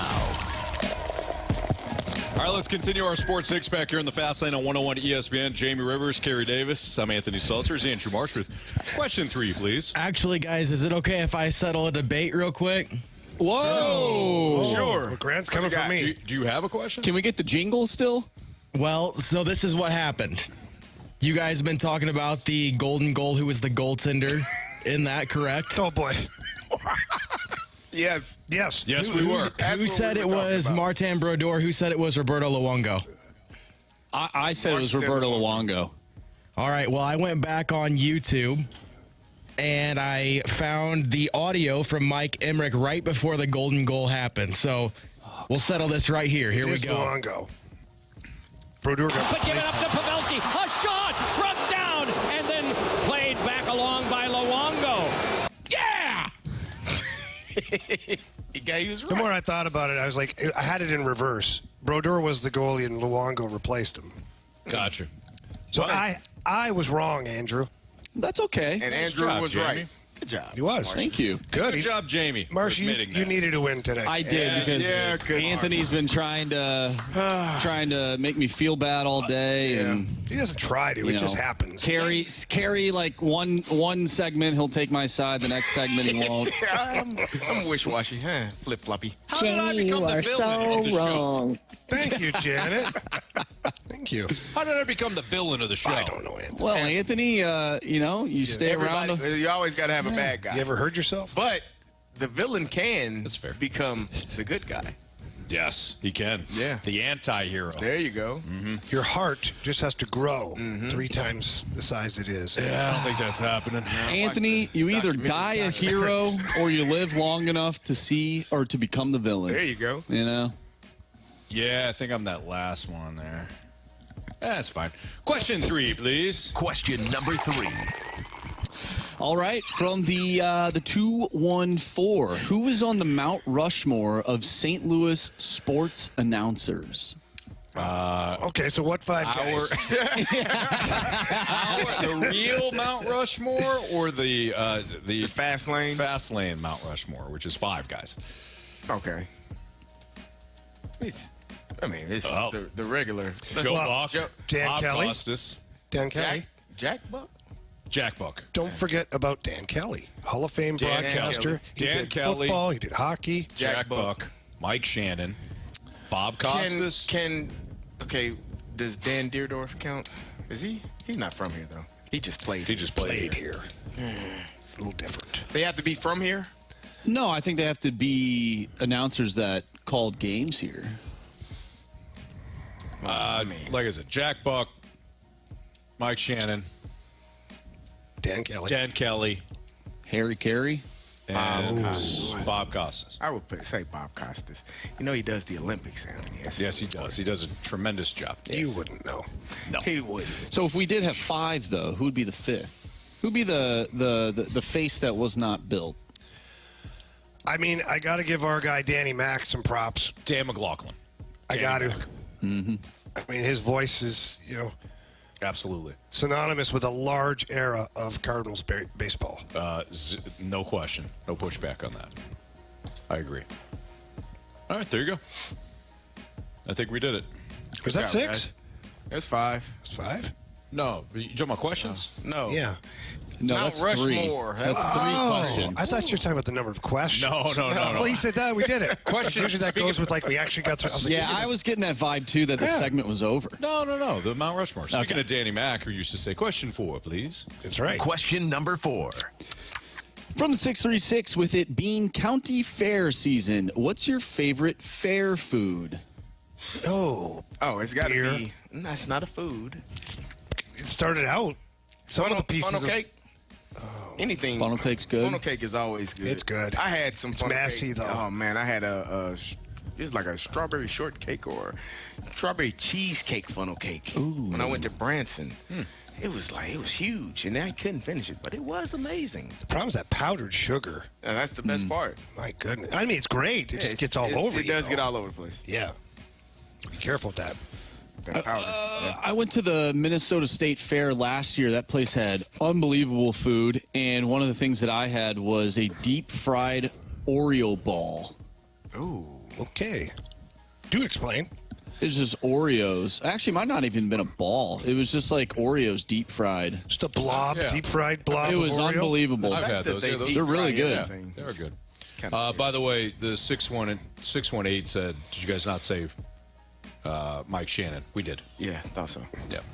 Fried Twinkies. Fried Twinkies. Okay. At the fair, though? Yeah, they fry everything. They do. Yeah. I'm trying to think of what Everything. else. What else does the fair have? Food? Cotton Yeah, candy, but what else? Hot dogs. But that's like standard, right? Like Burgers, get a burger, you get a fries. dog at the Pretzels. like all that's popcorn. standard. Yeah. I'm talking about like something that stands out. Like the deep fried Oreo stands out to me. The funnel cake is unique to the fair. Yeah. Well, let's just go with the funnel cake. All right. I'm good with that. What about a standard corn dog? Nah. Yeah. I'd rather have my cake funneled Yeah, I agree. than my dog corned. Question 5, please. Yeah. Question number 5. From the 636, what NFL team do you guys think needs to prove the most this season? The Jets. The Jets. They need to improve the most? Did you say improve or prove the most? Prove the most. Prove the I most. heard improve. The Jets. They haven't done anything. When was the last time they made the playoffs? Yeah, that's... They got all these top 10 picks that are on both sides of the ball. They traded for Aaron Rodgers. Do something. So it's like the meme, you know? The guy poking in the it? stick. Yeah. Guys, you're Do wrong. something. Do something. It's the Cowboys. I was thinking the Cowboys, The too. Cowboys the Cowboys. hosted a play. They got rolled. They At least don't know, hosted Anthony. a playoff They game didn't last know year. that they were hosting. Either way, I they told still you this. The made it. players did not show Won a up. division They last were year. sleepwalking through the entire game, and the there's Green no Bay pushback Packers on that. kicked them right in the teeth. I agree.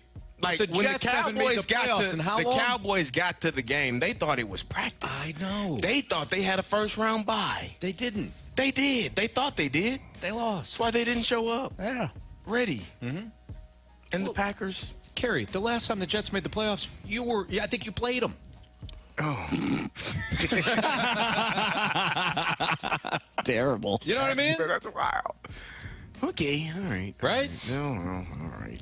I think the last time they made the playoffs, Bart Scott said, "Can't wait," and then they waited. Yeah, and they're still waiting. 20 years.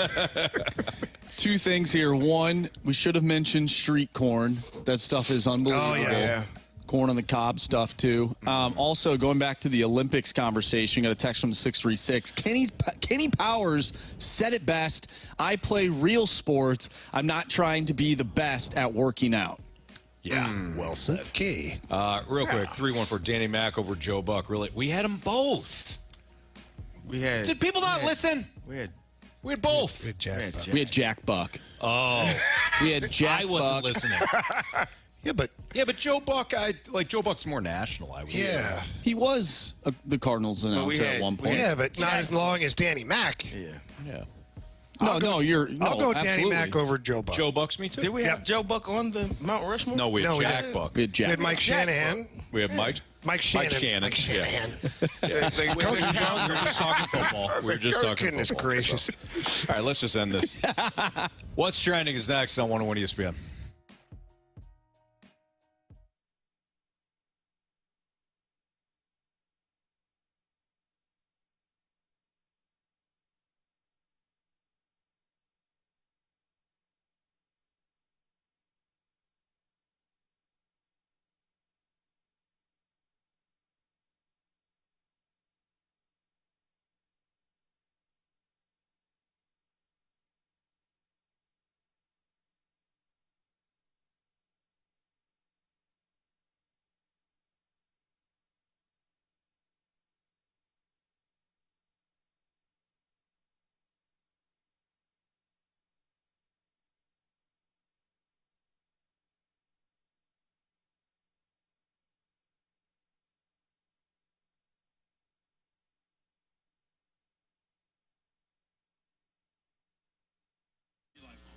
Jamie Rivers, Anthony Stalter. We got our guy Stewie on the line, and Stewie from Stewart's American Mortgage Corporation. Stewie, one thing that I love that you do, you help out everybody, but you really specify when you're helping out some veterans because, look, veterans, they certainly need our help, especially when it comes to loans. Anthony, there are so many people that don't appreciate veterans. I appreciate them. Thank you so much out there for your service. Take a better step. Now, there's opportunities for those veterans to refinance under great terms. If you got a VA loan last year or the year before, the rates are lower. There's no closing costs. There's no appraisal. You don't even have to be employed, and you can refinance a VA loan. No closing costs, no appraisal, nothing. If it's over $200,000, no VA funding fee. We cover it all. Take the opportunity, reduce your payment for free. We don't care if you got the job. You have to have half-decent credit. It's there. Take the opportunity. We just refinanced a veteran. He was in the 7s. We took him down to the low 6s. Free, nothing. Saved $108 on a payment. Take advantage now. Well, if you're a veteran or anybody right now that's listening, give Stewie a call. He's the best in the business. He's our guy. He needs to be your guy. And he gives out his personal cell phone number. That number is 314-324-4440. Again, that number is 314-324-4440. If you can't remember that number and you want to get a hold of Stewie, Anthony, what can they do? You can always Google the bagel loan. Stewie, thank you. Have a good one, guys.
Fast Lane, live from Blues Youth Camp. Brought to you by E&B Granite, Bernie Federko's only choice for granite countertops, cabinets, and flooring. It's time to find out what's going on in the sports world with What's Trending Now. Brought to you by Goodwill. Donate a car and get tickets to the St. Louis Cardinals. 5:05, your time check is brought to you by Clarkson Jewelers, an officially licensed Rolex jeweler with Jamie Rivers and Carey Davis. I'm Anthony Stalter. Here's Andrew Marsh with What's Trending. All right, guys. So the Cardinals are interested in Zach Eflin. He's one of the names that we've been talking about for quite some time now. It seems like we've been having these conversations, and at this point, I'm just ready for the deadline to be here. It's next Tuesday. It did get bumped up. Usually it's July 31st. I believe this year it is now July 30th. So that gives Mo one less day to make a big move for Carey Davis to be happy.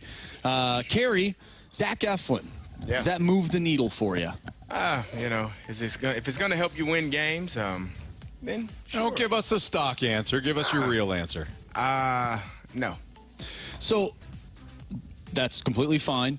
But when we have teams like the Braves and the Astros who are notably like big-time players when it comes to the not free agent, well, that too, but the trade deadline, teams that are consistently in the playoffs for at least, the past X amount of years, when they're into a guy like Zach Eflin, does that change things?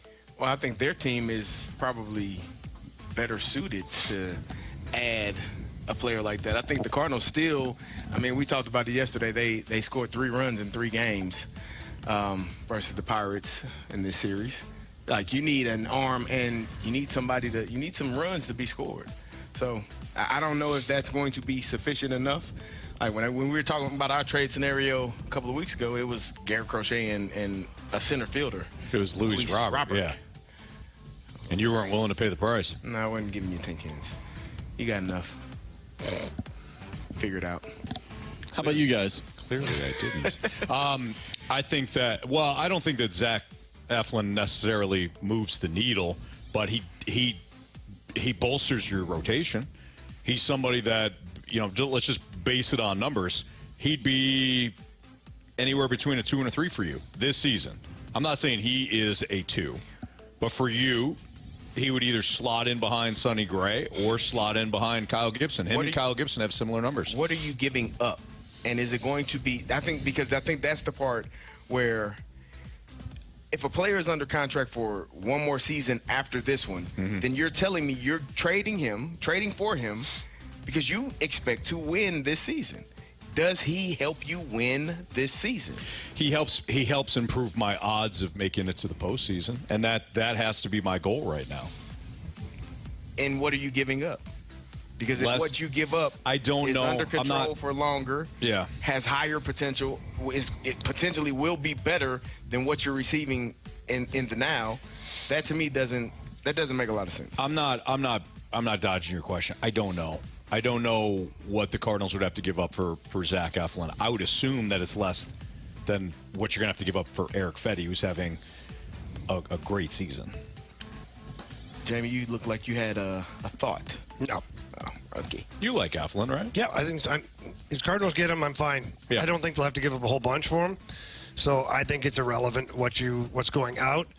He will improve your rotation. Is he ultimately like the best player available? No. But is he better than what you have currently as far as like the bottom half of your rotation? Yes. I guess my concern, I feel like kind of how you felt earlier. Like, I don't think they get my point, Marshy. I get your point, Carey, but you have to understand the point that I'm trying to make, too. They don't care about my point, Marshy. That's what I've been trying to say. Oh, no, Carey. I care. I care about your guys' opinions. I don't think so, because my opinion is, if it's not going to, why do it if it's just fine? Because you got to make the playoffs this year. Carey. Because you need to put more. Carey, because the businessman wants to put more money for the playoffs. That's right. A couple more games. Maybe it'll be one. Maybe it'll be none. Maybe you'll be on the road. But your roster is not going to be equivalent to the Phillies and the Dodgers, right? Do you? Yes. I can't hope. I know it won't be. You're right. Because I know there won't be money spent. So I'm just trying to. Here, okay. No, you're right. You're right. So then why even play? No. No, I get it. I'd say right now, let's just put the NLCS, have the Dodgers and the Phillies, and not even play any more games. I get you. I hear you. I'm sorry that I thought that this was America, where you actually had to play the games, not base it off of a sheet of paper. Right, you're right, Anthony. You'll never be able to match up with the Dodgers or the Phillies, so don't even try. Don't even worry Carey, that's about kind it. of what you said, actually. No, that's what he just said. Let's go back. Let's rewind. Because that's kind of what you said. Say, why make a deal then? So you're mailing it in. There you go. Don't make a deal. My lawyer is right. Don't make a deal. But you just said you just mail it in. If you're going to make a deal, go for it. Get some guys. But if you're making a deal to make your team better, you are technically moving the needle towards going Anthony just said you're never going to be there, so why even try? I said you're not going to get that from a roster standpoint. Nah, okay, exactly. But let's say they get Crochet, right? And okay, you get Crochet and you get Robert. Okay, you go for it. Now I'm happy. I still would take the Phillies roster. Yeah, but I got a better chance. Okay. cost you everything you have, though, to just have a better chance, got a chance Carey? for the next 3 years. Carey, you, It costs you as everything you know, have. are my brother from everything. another mother. Oh, I got 10 to cents. get those two, it's probably In not. my scenario. You know that. I keep and think. We're late March brothers. Yeah. Okay? We've worked together for a long time. I care about you. I don't feel like it. I'm trying to adjust. I know how competitive you are and how much you love the Cardinals. And I'm trying to speak real to you. And I know your heart's going to break. And I can't sit here and watch that again. All right. Not again. I saw Marsh that one day. He was shattered. I've never said that was the last time I really saw the real Marsh. He broke my heart. When the Phillies took that man's soul. I'm not going to have that again. Not to Carey Davis. All right. All right? It was a pretty bad day. It was horrible watching what they did to him. Tough, man. Just got to give up. No, I'm not saying give up. Just quit. Just saying have realistic expectations. And just put the Dodgers and the Phillies in the NLCS. All right. I got you. I mean, it's probably going to happen. You know, when I was bitching about Major League Baseball in the offseason, this was my point. And you guys were like, well, just fine, then don't play the game. That's before the game And now started. look, the Phillies got the best record in baseball. Who saw that coming? You did. And everybody. And everybody. All right, it's Fast Lane on 101. Did you mention? Somebody just asked a question in the text line. What's up? They just turned on the YouTube channel. Does CD have a propane tank on the counter in front of him? It does look like a propane. Fire it up. Yeah. Did I mention Dylan Cease throwing a no-hitter? Yeah. No, I did not. But he did. So, and you could have had him, right? He's pretty good. No, you couldn't have. You clearly didn't have enough to get a guy like that. Oh, you had enough. You just have nothing left. Well, you know, because that's working so well for us in the minors right now. Carey. Carey. I'll give you Dylan Cease. No, I'd give you Dylan Cease. You probably don't have Mason Wynn anymore, though. I think you keep. Yeah, you wouldn't get Mason Wynn. I don't know. Okay. Carey, can I read some numbers off for you? Maybe this will change your mind about Dylan Cease. In his last 3 starts, 22 innings, 0 runs, 2 hits, 30 strikeouts. Oh, jeez. Marsh. Doesn't change your mind? Yeah, it wouldn't change mine either. Not bad. That guy stinks. Well, hey, the Cardinals got it wrong with Dylan Cease, but did they get it right with Jordan Hicks? Whoa. Turns out this guy stinks. That's next on 101 ESPN.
Fast Lane, driven by Scrap Mart Metals Recycling on 101 ESPN.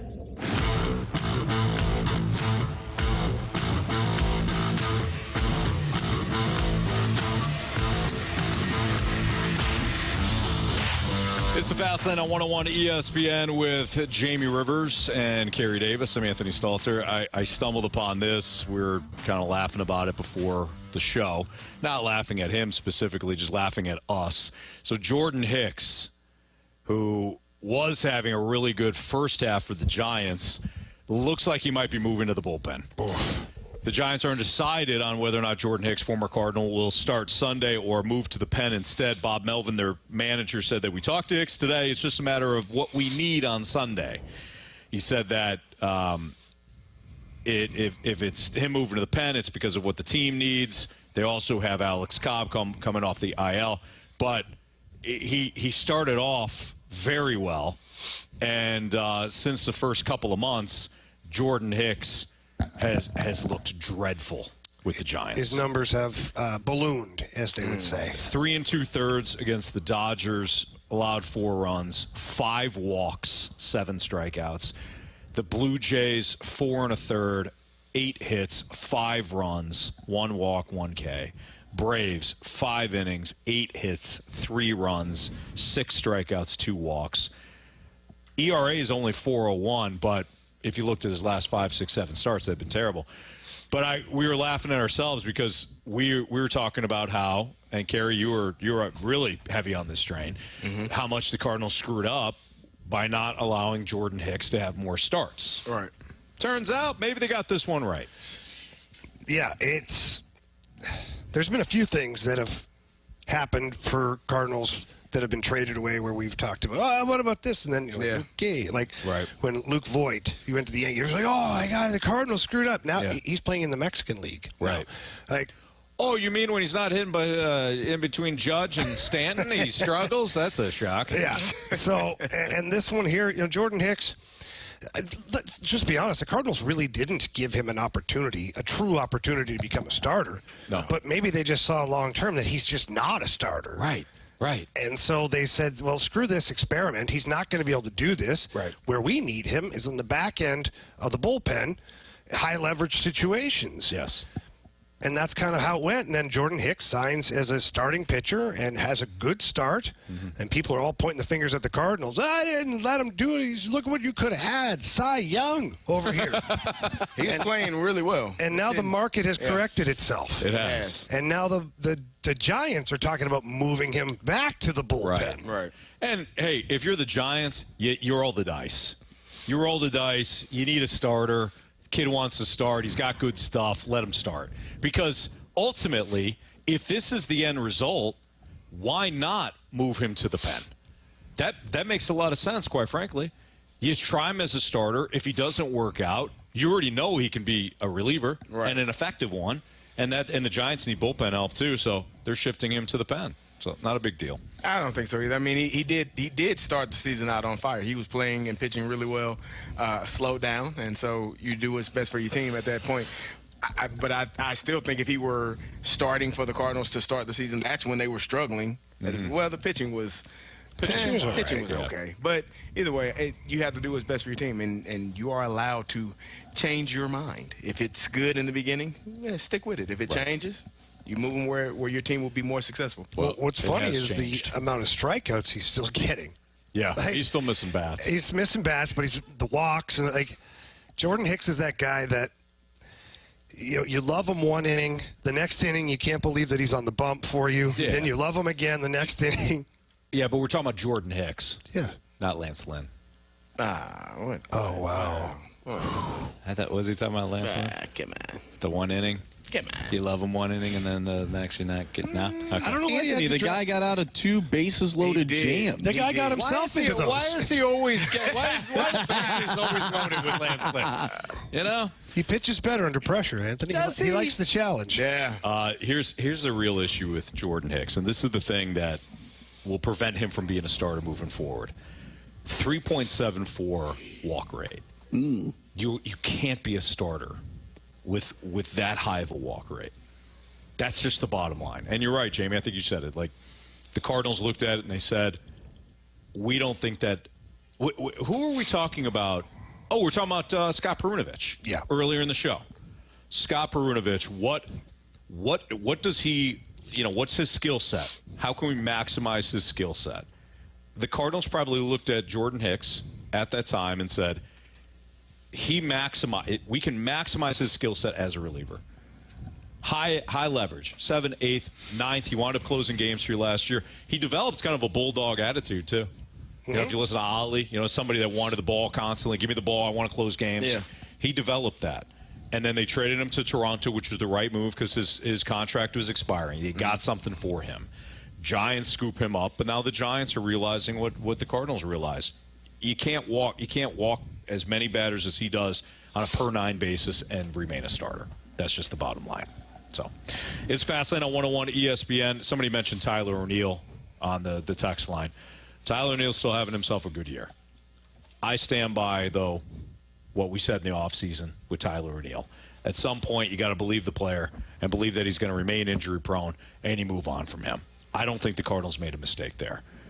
In fact, did the Cardinals make any mistakes moving on from players that they did? Not any of the guys they moved on from last year. No. Jordan Hicks is being shifted back to the pen. Tyler O'Neill's still hitting home runs, and he still had, multiple stints to the IL, right? Jordan Montgomery's not been good. Mm-hmm. And the only guy who has been really good, but you look at it and you say, probably wasn't going to work here either, is Jack Flaherty. Flaherty, I would love to see the Cardinals just take the player, not all of the other extenuating circumstances with him and, maybe some back and forth, maybe some tension that could be there with him in the organization. Just talk about him, the player. I would love to see Jack Flaherty back here. But as we know, that's certainly not going to happen. All right, it's Fastlane on 101 ESPN. We're live at Centene Community Ice Center. I always love being at Centene because you start to feel like you're an animal in the zoo. Yeah. The nursery. It's called the nursery. We got everybody looking in here, just staring.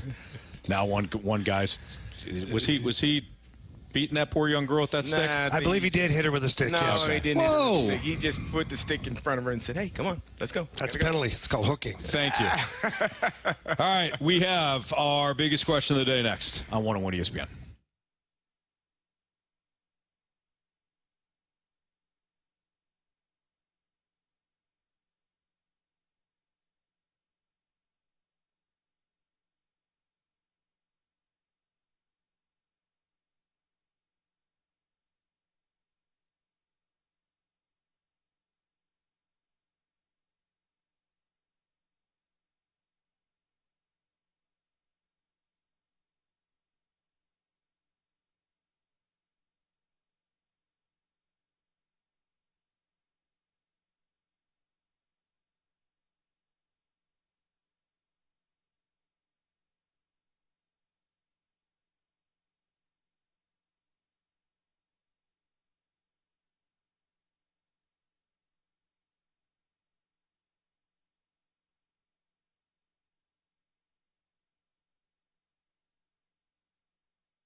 I was pulling away from my house yesterday, getting ready to come down to Centene, and I saw the Happy Roof Company truck pulling into my neighbor's driveway. I had recommended Happy Roof Company to my neighbor because he didn't know whether or not he had any sort of hail damage from the hailstorm that came through here about a month or so ago, and he didn't know who to call. He said, "Hey, do you recommend any roofers?" I said, "The Happy Roof Company is fantastic." The Happy Roof Company, if you do have an issue with your roof, they'll have somebody out to look at your issue within 24 hours of when you call. If you need a brand new roof because of an insurance claim that was approved, but you just need somebody to come out, look at give you an estimate, look at the roof, give you an estimate, great. Happy Roof Company should be your first call. They've got a 10-year labor warranty on all shingle roofs. They've got superior high-end products. They have cost-effective solutions on flat roofing and metal roofs, and they have free estimates with the competitive pricing. If you need help with some insurance paperwork on your damaged roof, the Happy Roof Company, they're willing to help. They work great with insurance companies.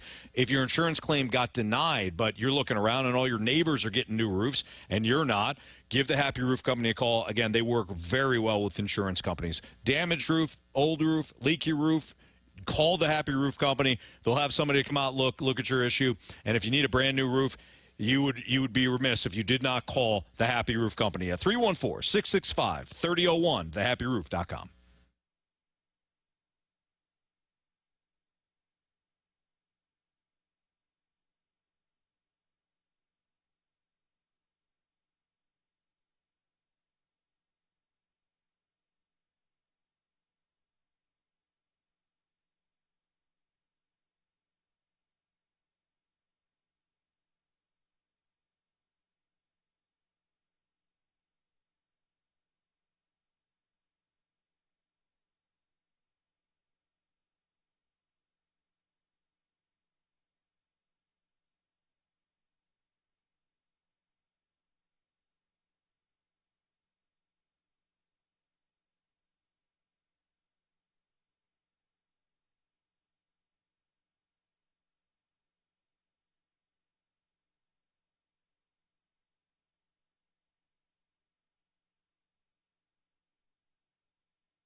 Grant Francis here with a SportsCenter update brought to you by Saliga Heating and Cooling. Cardinals had a chance yesterday to win the series in Pittsburgh. Instead, they got shut out 5-0, though they out-hit the Pirates 6-5. Nothing to show for it on the scoreboard as they lose 5-0. So they dropped 2 of 3 in Pittsburgh. They're still 1 game up on Pittsburgh, 6 back of Milwaukee in the NL Central. In other news in the MLB today, Dylan Cease threw a no-hitter in Washington as the Padres took down the Nationals 3-0. Nationals will be coming into St. Louis tomorrow after that loss to start a 3-game set with the Cardinals. It'll be a 7:15 first pitch from Busch Stadium. It'll be Sonny Gray, your projected starter for the Cardinals. I'm Grant Francis. The SportsCenter update's been brought to you by Saliga Heating and Cooling, an independent American Standard heating and air conditioning dealer. We're back to the fast lane at Blues Youth Camp. Brought to you by E&B Granite, Bernie Federko's only choice for granite countertops, cabinets, and flooring. It's time for the fast lane's biggest question of the day. It's a Fast Lane on 101 ESPN live from Sensing Community Ice Center. Jamie Rivers, Carey Davis, I'm Anthony Stalter, and here is Andrew Marsh with the biggest question of the day. All right, so we have 2 questions. This one's going to be real quick, and then we'll get to the actual biggest question of the day. But the 618 wants to know, after the Home Run Derby, will you guys be challenging the Riz Show to a bowl relay? I said ball. I don't know. What I say and what you hear. Ball relay. What's a ball relay? Yeah, what was a ball relay? No, he just said that he only likes watching people run if they have a ball in their hand. Yeah. But he actually said bowl. I thought he said he would rather watch a bowl relay. Well, he said a ball relay, but it sounded like a bowl relay. What is a ball relay? What is a ball Anthony? relay? I don't know what a ball relay is. No, he didn't say that. Yeah. He said, I want to watch people run only With if a they ball. have a bowl in their hand, but he meant to say ball. He said bowl. Okay, so what? Be hard to run. I said I made a joke about doing a bowl relay race. It might be hard to run that way. Well, football, you can run with the ball. Oh, okay. Thank you. It took me a minute. My bad. Because he said bowl relay, and I You're was thinking so of something confused. else, Jamie. Yeah. That's Yeah. not that ball, Jamie. Not the baseball or the tennis ball. A football. I just thought it might be hard to run. No, it's kind of easy to run. Whatever. Depends who's holding the ball. Marsh, what's the real question? I don't know if you'll like this one either. All This right. one's from the Water Boy. It's time to put this discussion to bed. All right, we're not going to talk about it again. Biggest question of the day: what makes a true superstar? For example, why is Burley an all-star? Well, Burley's not an all-star. I say he's a star in St. Louis. But, Anthony, what makes a true superstar? We need your definition because I think we're all confused. At least I am. A superstar it can do something that most of us can't. There's an awe factor to the superstar. Popular. Just naturally popular. People want to know more about him or her. You want to go watch their movies or go see them play. You buy a ticket to see what they do because they do stuff that most people, most humans cannot. They're extremely popular and they're great at what they do.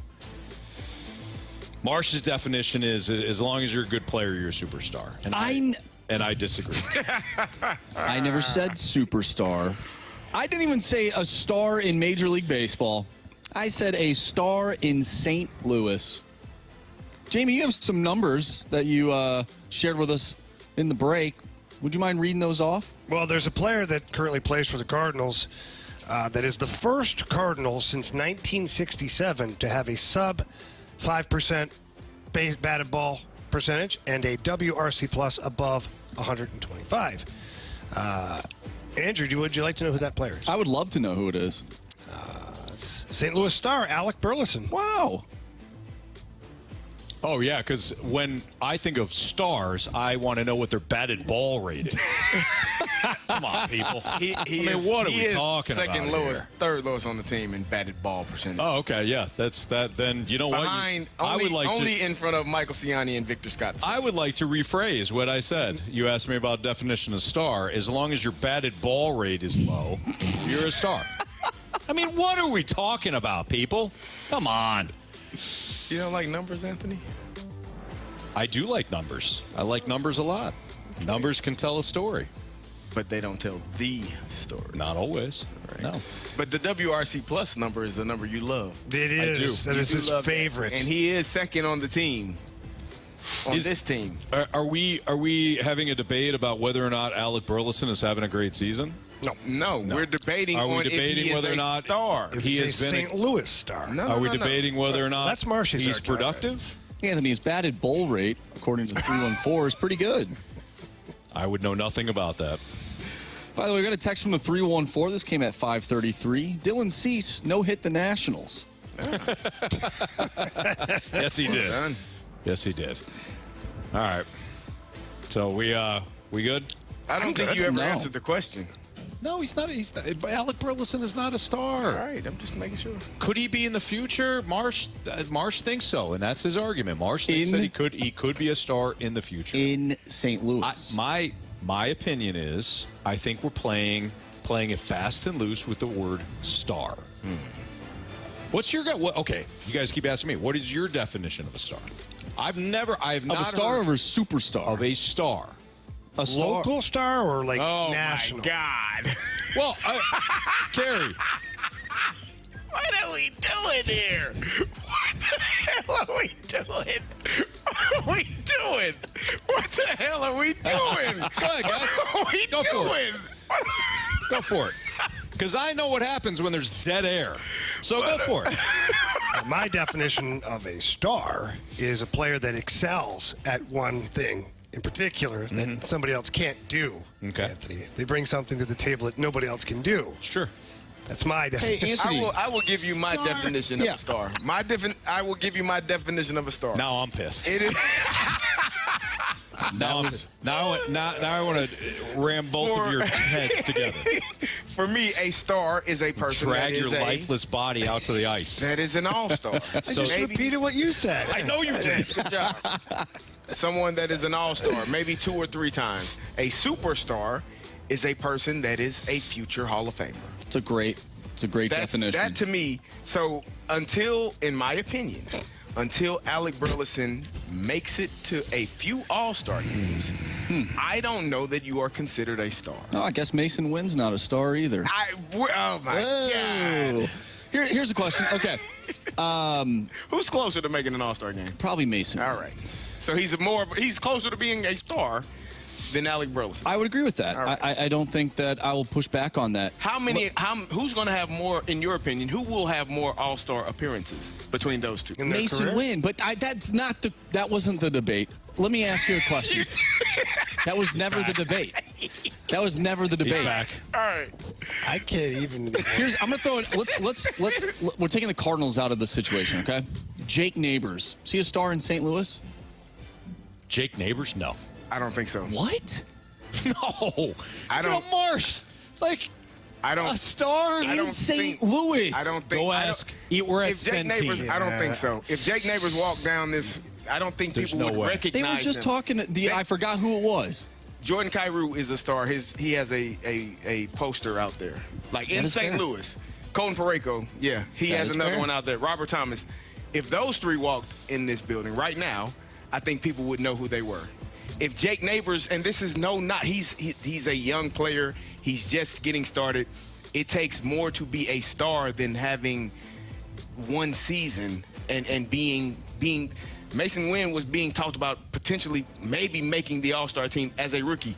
That is a star. Alec Burleson is in his 3rd year, and there was no talk about him being on an All-Star or on an All-Star team or being in that conversation. That's the difference to me. So, no, I don't think Jake Neighbors is a star yet. And neither is Alec Burleson. That was my point. He is correlating it directly. Okay. He's saying I feel like those two are very comparable. They're a lot of production, young player, not expected to giving you be more than what you thought. They're giving you more than what you thought, and people are starting to come around because they like the way these players play the game. Okay. I think Burleson just hit a ball in the chop house the other day in Atlanta. That guy's got power. Jake Neighbors drives the net. He's a gritty player. He's one of the guys that actually goes to the front of the net on the Blues. He is going to be a star in St. Louis. Didn't Orlando Arcia also hit one of the chop outs? Oh, God. And I'm sure he's a star in Atlanta. No, not. Okay. Okay, so I think what Marshy's trying to say ultimately is not that the player is a star right now, but does he possess star power potentially? I think that's what he's trying to say. After the entire show of debate. That may have been what I got that earlier. He could be someday. Hey, look what happened. He's conceded. No, he's given up. He's tired of the conversation. I know this. I know this, Anthony. Yeah. Oh, yeah, that's right. No, you're right. No, he could be. No, he could be. One day. He could be one day. He could. I guess we won't know until 3 or 4 years from now. He could be one day a star. Him and Jake Neighbors. And Jake Neighbors, by the way, was voted the fan favorite this year. Oh, that's weird. Well, he's going to be a star. Is Alec Burleson? Never mind. I'm just saying. He got voted as the fan favorite, Anthony. It's just a fact, not arguing. I think he will be a star. I think he will be a star down the road. I know what you're doing, and I don't like it. Why don't you just pull up the Cardinals roster and the Blues roster? Why don't you pull up your own? Why don't you go ahead and go through every player and then just call them stars? Why are you talking to me? I don't even care. I don't care at all about anybody's star. You cared 2 seconds ago, Mr. Fan Favorite. This Saturday, the Fast Lane, that's us. We'll once again square off against each other. Oh, wait, that's just on this show. Now we're going to be squaring off against the Rizzuto Show, 105.7 The Point, at this year's Softball Home Run Derby, hosted by the O'Fallon Hoots at Carshield Fields in O'Fallon, Mo. There will be a fast pitch home run derby that night featuring Rick Ankiel, Brian Jordan, and more MLB alumni. Tickets are now on sale for just $15. The Home Run Derby is brought to you by Swiss Air, Heating and Cooling, Faster House, and Zwickau Light. Get all the details on this Saturday's O'Fallon Hoots Home Run Derby now at 101ESPN.com. We have Bet the Board. We have 3 stars of the day, and we have criticisms and compliments next.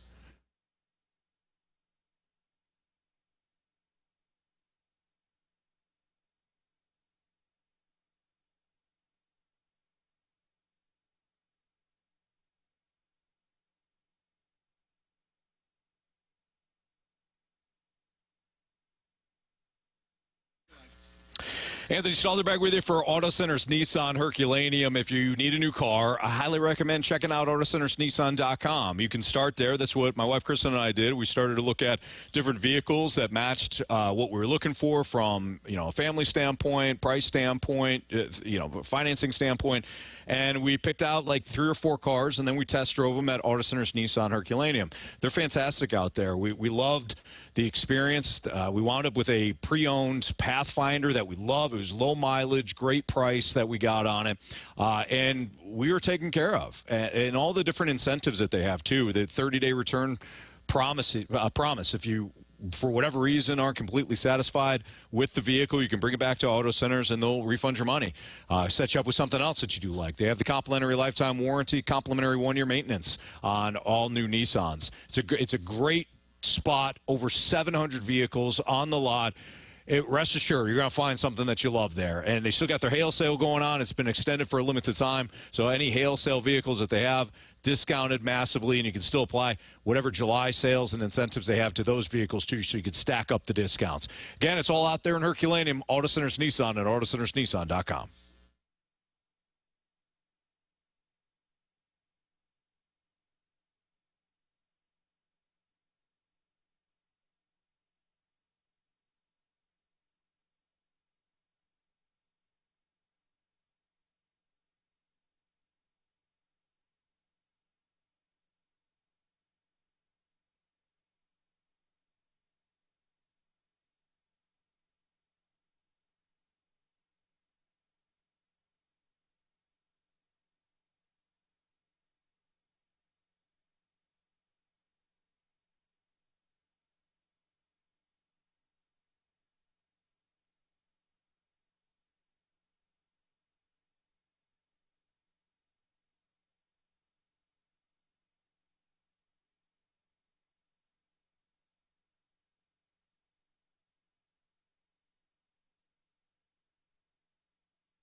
You're in the fast lane on 101 ESPN, driven by Scrap Mart Metals Recycling.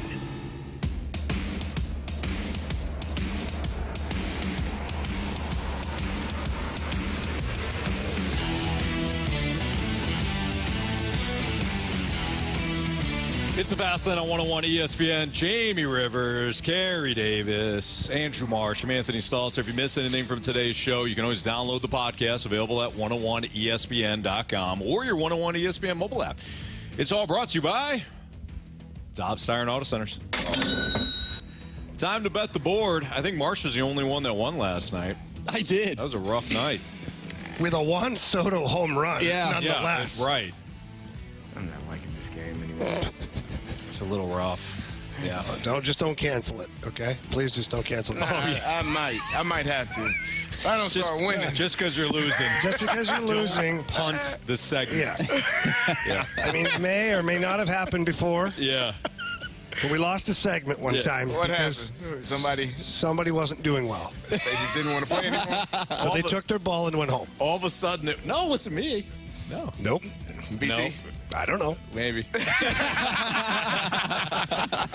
It was, guys, you think that bet the board has grown a little stale? No, I don't know. I think people like it. I love it. Yeah, right. Oh no, I think it's stale. It's a little boring. I don't.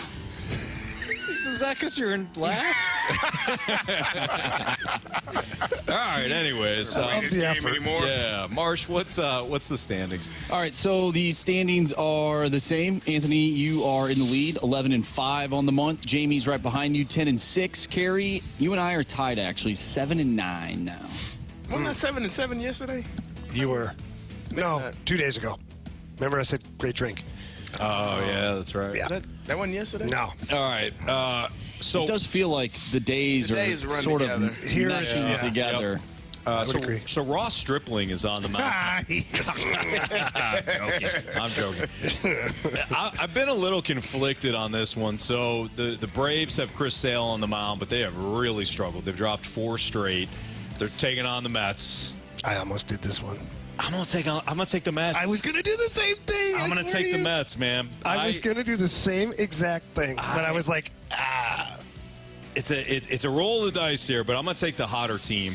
I'm going to take the Mets minus 106. Small upset. Those odds have actually shifted because I think the Mets were a true underdog earlier. Were they? Yep. So I get the Mets. Now to Ross Stripling. Yeah, Ross Stripling is on the bump for the A's. The total strikeouts for him are set at 2.5. I find that number to be very low. I'm going to go with the over on this, and it is minus 110. Good play. Marshy, would you like to go, or do you care at this point? No, I'm taking another home run pick, so you can go. Right. Yeah. You know what? Give me Marcell Ozuna, 1.5 hits, runs, RBIs, minus 135. Well, that may have just changed my pick. Is that where you? I was going to take a Marcell Ozuna home run, but we both win. Maybe. Yeah, but then you stay the same. There's no separation. Or I could win, and he doesn't hit a home run. That's true. But if he hits a home run, I still win. That's a weird spot to be in, Marshy. Give me, this is going to be an off-the-wall pick. Give me a Travis d'Arnaud home run. What is that at right now? Plus 700? Are we sure that Marshy hasn't punted the segment? Oh, he told. Well, credit Marsh though. He at least is, he's having fun playing with it. He knows he's out of it for this month. Well, and what do you mean punting? I hit a home run yesterday. I didn't do it, but Juan Soto. Your next bet's going to be a Travis d'Arnaud home run with the temperature of 73 degrees outside. Guys, his last 3... It's plus 21,000. His last 3 games, he has 6 hits. 6 hits in 10 at-bats and 2 home runs. What are with those 4 odds? ribbies. Plus 600? Let me check. I don't even think it's got to on... be over 600. They got to be over 600. 630. What were the odds yesterday for Juan Soto? 400, plus 400 or something. Did you put $1 down? No. I just strictly did bet the board. Because if you were to do that, then it won't work. That's right. That's usually how it goes. The curse of the gambling gods. Is that how that works? Yeah. That's exactly how it works. Yeah, you can't speak it into because I was thinking about it a couple weeks ago. I was like, you know what, this bet the board, I've been pretty good at this. If I would have bet then I was, no, stop. Yeah. No. I'd be bankrupt right now. The gambling gods will hear you. Yeah. There's no and doubt they will about rip my soul out. Yes. Yep. It has happened before. What if I bet on one of you all? It's highly likely. It's highly likely. Maybe that's what I should. Well, yeah, if you put one of their bets, maybe I'll like in real life, then it could happen, but never do it for yourself. But it would be a win-win. Carey, you want to bet you for could me? fade yourself too. Well, no, I'm saying if I bet on your bet, you won a lot. Yeah. Then I would be winning in real life. No, you probably tanked Jamie's. But then I'd be winning here. But you'd be losing money. Yeah. I didn't think not that a bad idea. I'm looking out for you, Carey. It's not a bad idea. How bad do you want it? How bad do you want it? How bad do you want it, Carey? I might pay to win here and lose in real life. Or Jamie keeps winning.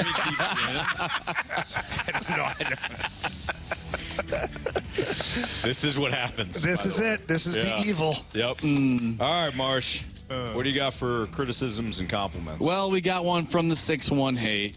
The text just says, just remember, legends never die. Wow, 618. 618's been throwing a couple good text messages out lately. He must be into the cough syrup today.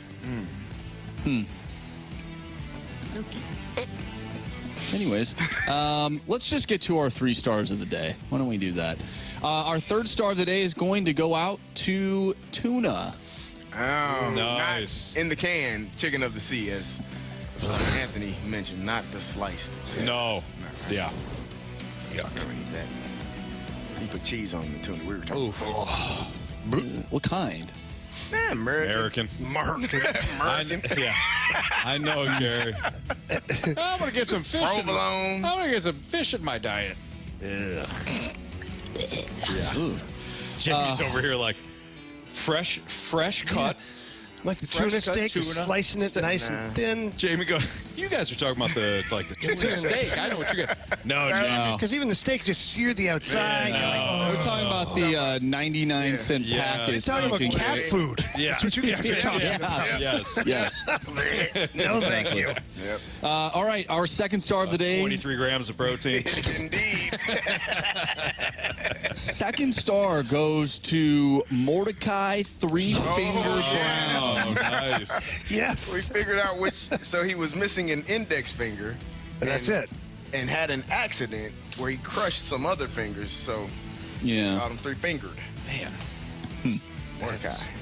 Well, helped Jamie win today. It did. And I picked it just because of random. There were a lot of random names in that one. There were. Yeah. And our 1st star of the day goes to Alec Burleson. Finally a star after all. Finally a star, Anthony. A great way to can't conclude take that from him. that conversation. Marsh made him a star. He made him a star when it's all said and done. All right, our thank you to Grant Francis back in the studio, helping us throughout the show today. We got one more tomorrow, and don't forget, it's Freedom Friday, baby.